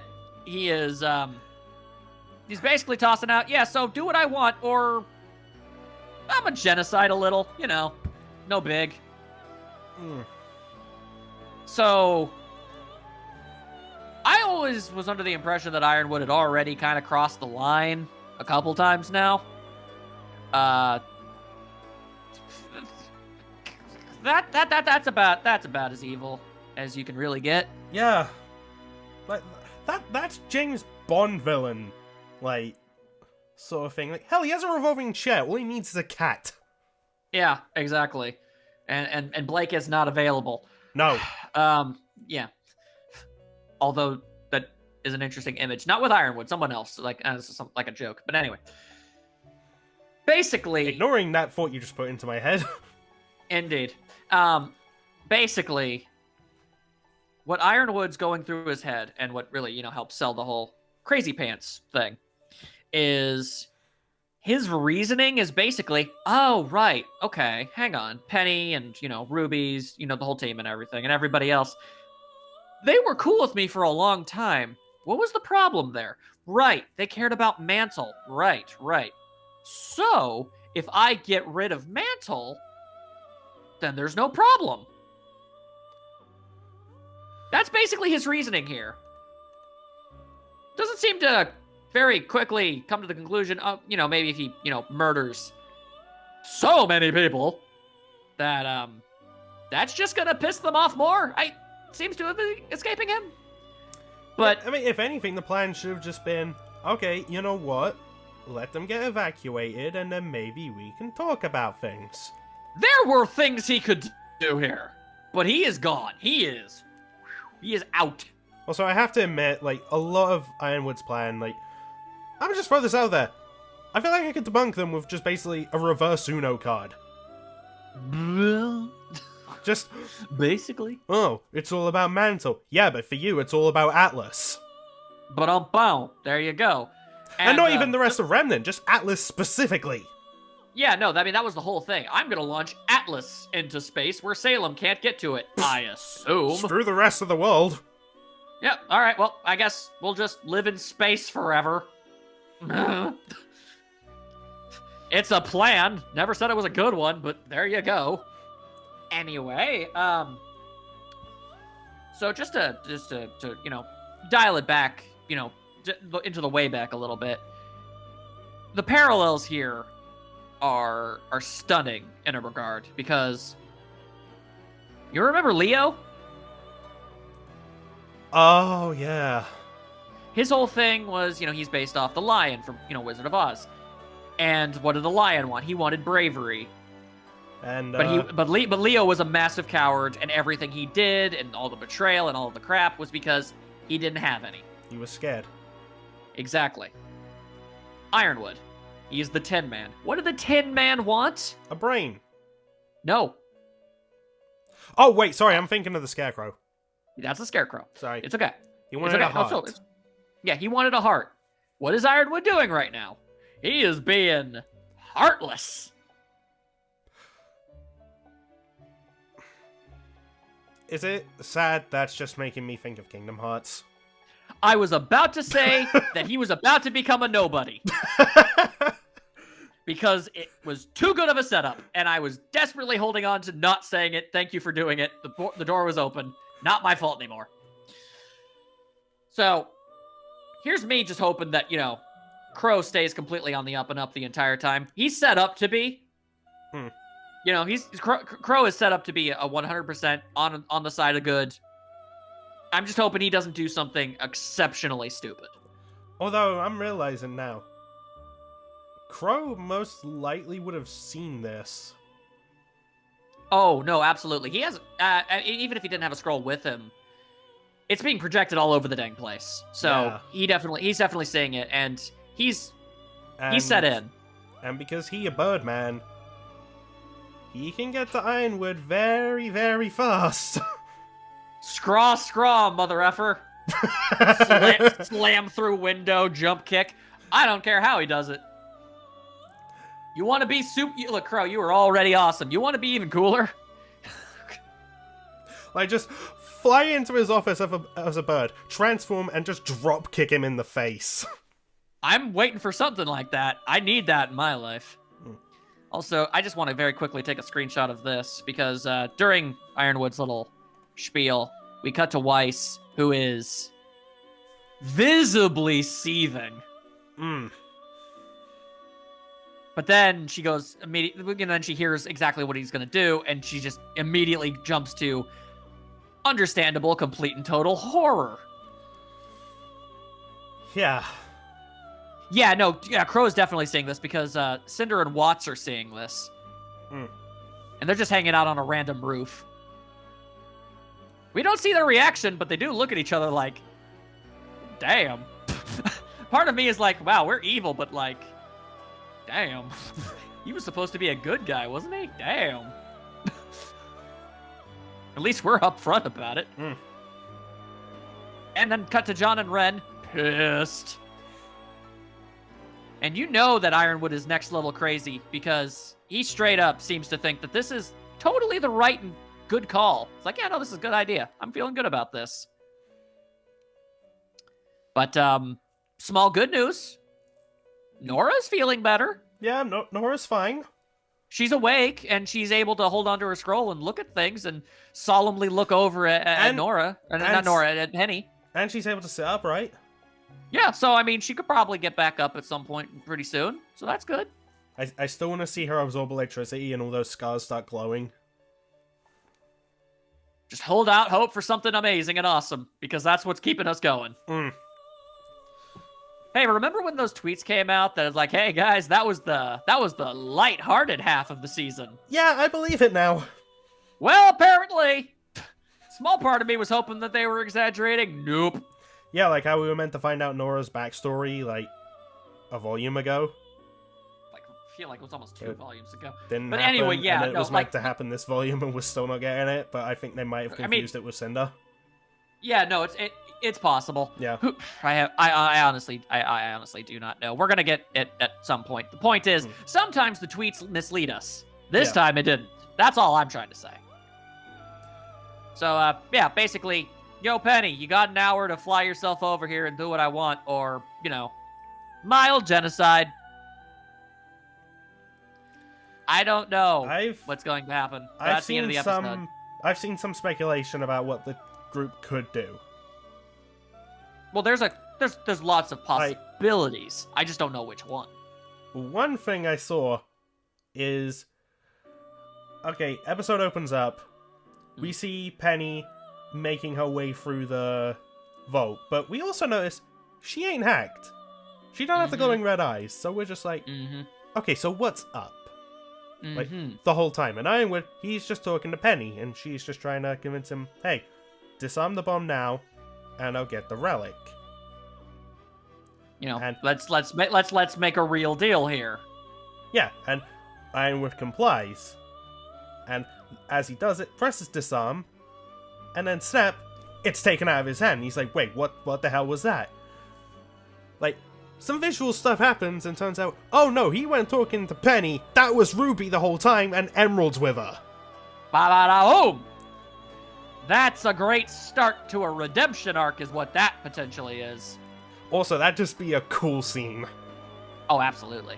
I mean, it's probably not going to happen because maybe the writers think that that's too obvious, and obviously seeing as how we're predicting it, it's probably not going to happen. But yeah, something akin to, something like that is going to happen. I mean, given the fact I just thought of it, like, do you really think it's that likely? Probably not, but it would be cool. It would, yeah. It would be cool. Plus, I mean, RWBY would actually be able to do a decent Penny impression. Well, even then, like, she doesn't need to do a decent Penny impression. She just needs. I meant body Emerald. language wise. Oh, body. Okay. I meant, yeah, because I mean, we saw Emerald, make Hazel out of Oscar, but like the body language, that gave it away. Yeah. I feel like RWBY would be able to do a Penny much more convincingly. Yeah, I mean, she's the closest to Penny, so she'd definitely be able to do it. Word up. Of course, that leads the whole thing into, like, how they're gonna get there. I gotta come up with it. How much of the plan are we gonna get to see before it ends up enacting? How is Crow gonna factor into this? There's a lot of questions. What the hell's gonna happen with Cinder, Neo, and Watts? Exactly. There's a lot more going on here. Are the Happy Huntresses okay? Yeah, like, and do you know how many episodes are in this volume? Like, even a vague guess compared to like other seasons? Do they always have the same amount? I think there's like 4 left. I think. Okay. That's potentially enough. It's just, unless this is going on into, unless, the Atlas Saga finishes in Volume 9, which it could, but... I mean, we spent a trilogy in Vale, we spent a trilogy in Mistral. It makes sense. Right. For us to spend a trilogy in each kingdom. Right. I'm just kind of... I mean, I get it, and I'd respect it, and I'd accept it, but a part of me is all like, come on, time for the heroes to really make an impact here, We've had so many volumes end on a everything is screwed sort of situation. Can we maybe get a bit of a hopeful tinge, like end the volume with, and I've got a plan, that sort of thing. Although, that's what I'm hoping for. Or don't end it with just like someone being like, RWBY, what are you doing? I'm finishing this fight. Credits roll. Oh, shut up. Shut up with you. I never even played that game and I know that. You shut up. Dude, it's one of the most like mean, like, just... I don't want to say hated endings. It's not hated. It's just like... But there were better ways. Damn! Like, you really had to tease it like that. Well, I mean, the good news with RWBY, it would be like a single year until we find out, whereas with like, a video game would like 4 years. Yeah. So, it wouldn't be as bad, but let's not. Look, I'm willing to accept that mild Alien reference a while back, but don't end the season out on a reference to Halo. I get it, you got a history with Halo, but keep it away. We got something else here. Serious time. Yeah, my brain is buzzing. No, and I remember, not the way mine does. Yeah. Like, like, on the day this episode came out, you always see the episodes before I do because I'm asleep. And you're like, all right, so hey, let me know when you saw it. And I'm like, all right, hang on. And then like when I'm done and I just respond with like a gif of like a horrified dog. And it's just like, well, that happens. Yeah, and like, look, as much as I love the Blake and Yang stuff in this episode, god damn! Yeah, like, that only helps so much. Yeah, maybe that's another reason why they didn't just have that happen right here and now. Like, oh, it would have followed the trend of just like, oh, the main characters kiss, boom, things go wrong. Maybe they just wanted to avoid that this one time. Maybe the build-up has been going on for so long they'd rather have it be in a moment of peace and calmness and not have it immediately be followed by potential genocide. Yeah, or just mass murder. Either way. It's not genocide because genocide would imply an entire race. He's not like murdering all Faunus. Oh, yeah. But you know what I mean. Oh, God. You know what I mean. He's not capable of that, luckily, because they're too spread apart. But the point is, that's what genocide would be. But I don't know. Well, for some reason, that's just making me think, could you imagine a fight between Ironwood and Gira?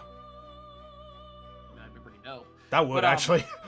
Yeah, no, straight up. But I say genocide because, in my mind, I think once you're threatening to kill about, let's say at least a minimum 10,000 people in one fell swoop, it goes beyond whatever mass murder is considered. Yeah. And genocide is like the highest metric I can think of. I don't know how many people are in Mantle, but a lot. So, yeah. Like, so, hundreds of thousands, possibly millions of people.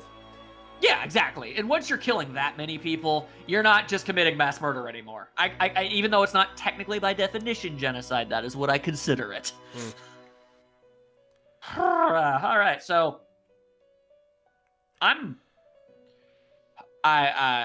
maybe it's denial. I'm assuming they're going to prevent that from happening. That's the hope. That's the hope. Maybe it's denial. Maybe the series does want to hurt me that way. Maybe it does. It certainly could. I'm not going to say that. I've learned my lesson. I'm not going to assume the writers won't do something at this point. Dude, after what we've already been through with this show, and what I had to go through again recently with Attack on Titan. They could. They could totally do it. They could totally do it. That's the thing. That's what I'm not happy with. That's what I'm not comfortable with. As like, it's easy to say, no, they wouldn't. They'll have the heroes save the day. But at the end of after you're done saying that, you have to mutter to yourself, I assume, I hope. I can't say that with confidence, but I sure like to think that they wouldn't do it. You know, it's times like this I really think back to the episode with the food fight. Yeah. And Ozpin's final words of the episode: "Let them be kids. They won't be able to forever." Oh. Man, that hits different, don't it? Yeah. That hits different. I mean, at the time, it was just kind of vaguely ominous, but we did not know what we were signing up for. Nah, and we should have really gotten on when RWBY even let out a warning during Volume 3, just like, hey, so this series is kind of gonna go like Harry Potter, where it starts to get darker as it goes. So, yeah, I understand, in a way, I appreciate it. It's like, okay, so we had some fun, we had some yucks, we had some, silly teenager in a fancy school shenanigans. It was fun. It was lighthearted. It was good. Remember Jean and his silliness? That was fun. All right, so a lot of people are about to die. They don't say that. They didn't say that. But they said, hold on to your butts, people. We're going to take a turn. And I'm talking a sharp one. I appreciate the fact that they were willing to do that. Yeah. Goddamn.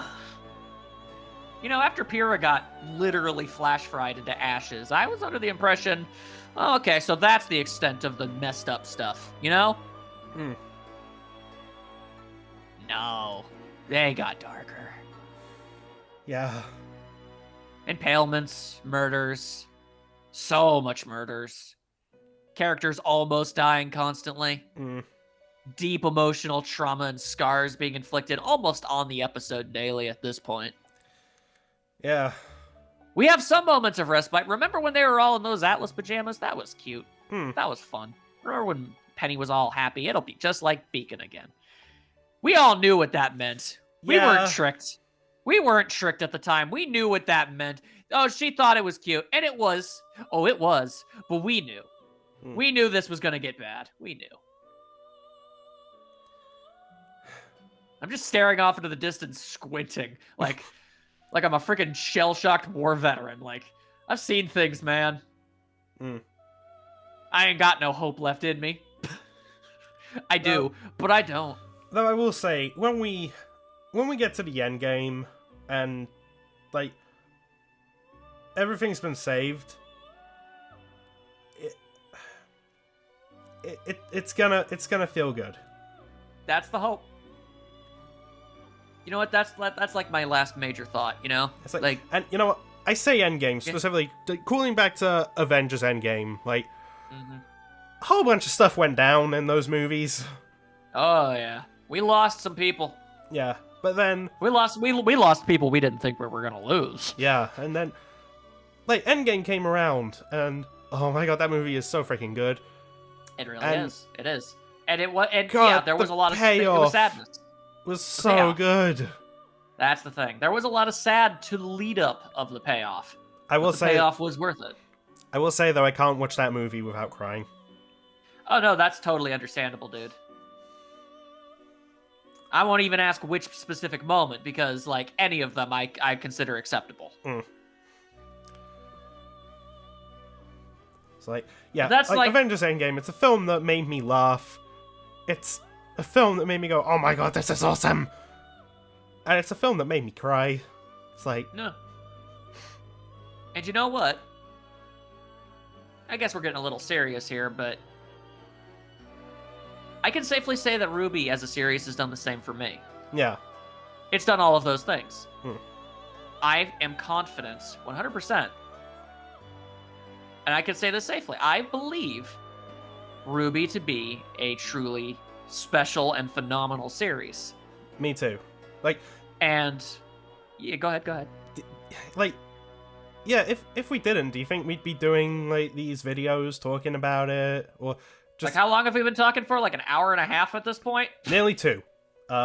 Yeah. Okay. Well, we won't keep you too much longer, people. If you listen to the whole thing, you're a real one. Thank you. Yeah. But I guess that's why I get so upset when I see people so casually dismissive of the series, and I see it a lot. You know. Yeah, and I've been putting this off. Like, I gotta talk about a little something that did come up from this episode. Go right ahead. It's something that does come up, like, whenever two specific characters, like, interact or do stuff with each other. Yeah, that's where you're going with it. Yeah, go for it. It's all yours. So, look, like, as someone who freaking loves the idea of Blake and Yang, like, becoming romantically involved with each other, I love the interactions they have. Like, I love the expressions that they make in regards to that. It's adorable. Okay? And I care about these characters. I want them to just be together, be happy, because they honestly seem like they would be. Like, them two together, it makes sense to me.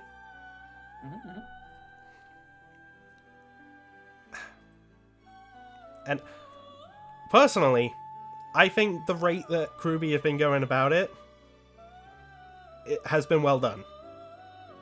Like, they didn't jump into it too fast. Like, it was a slow burn. Yeah, it's a slow burn. It's still going.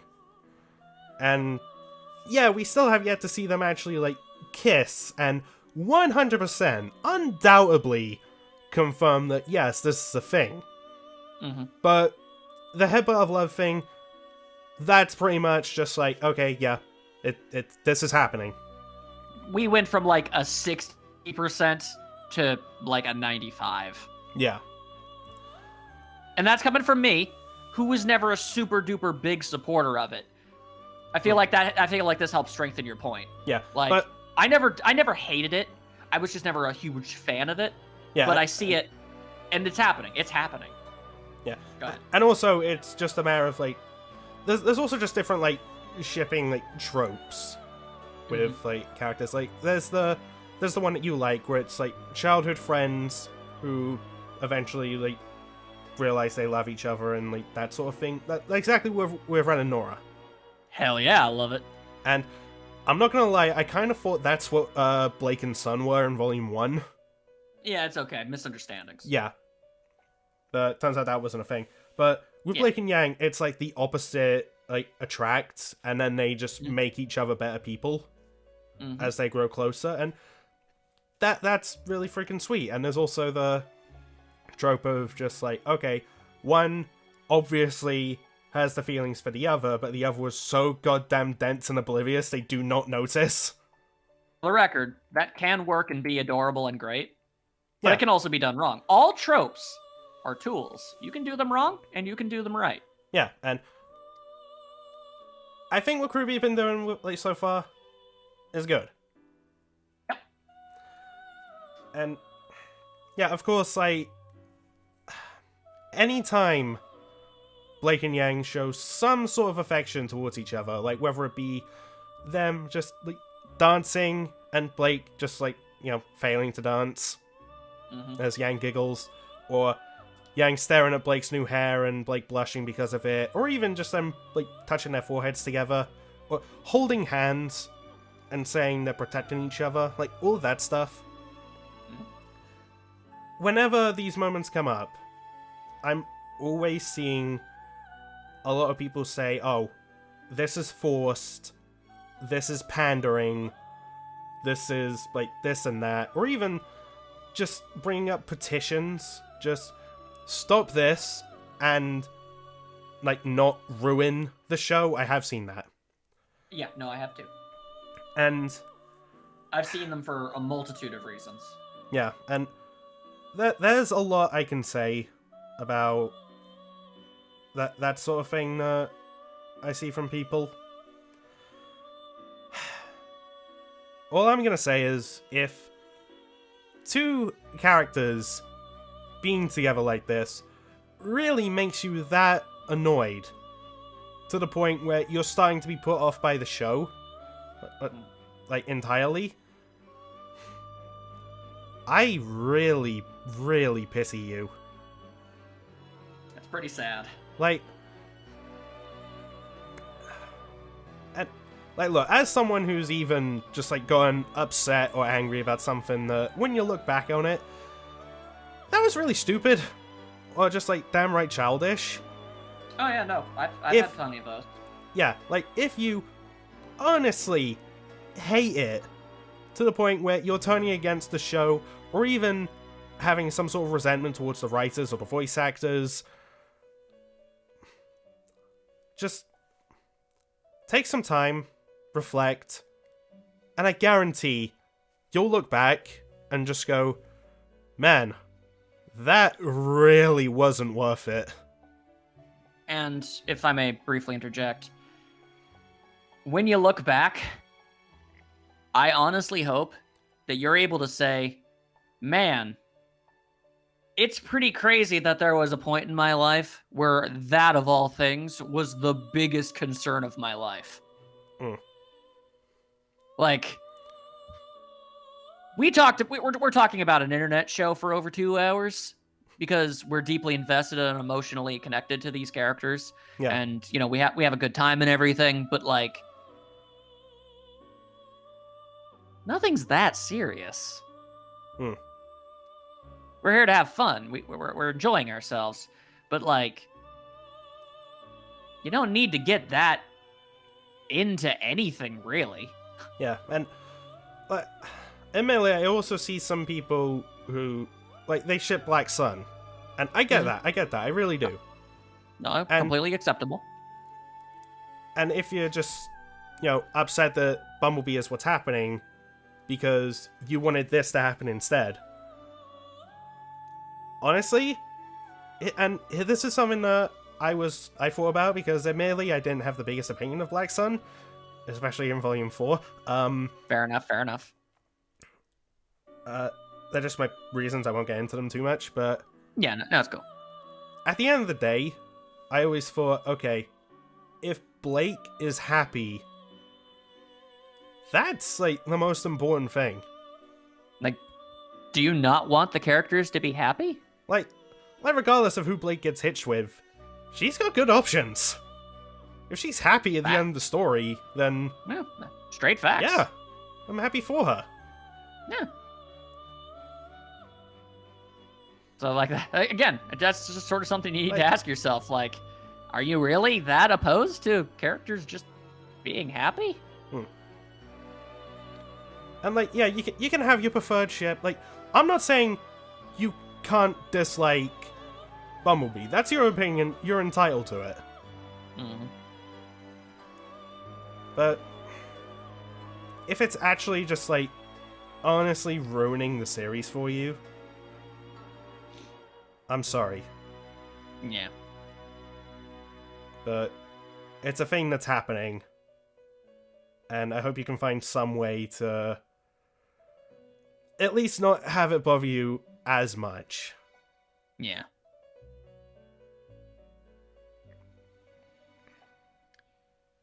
So, with that all being said,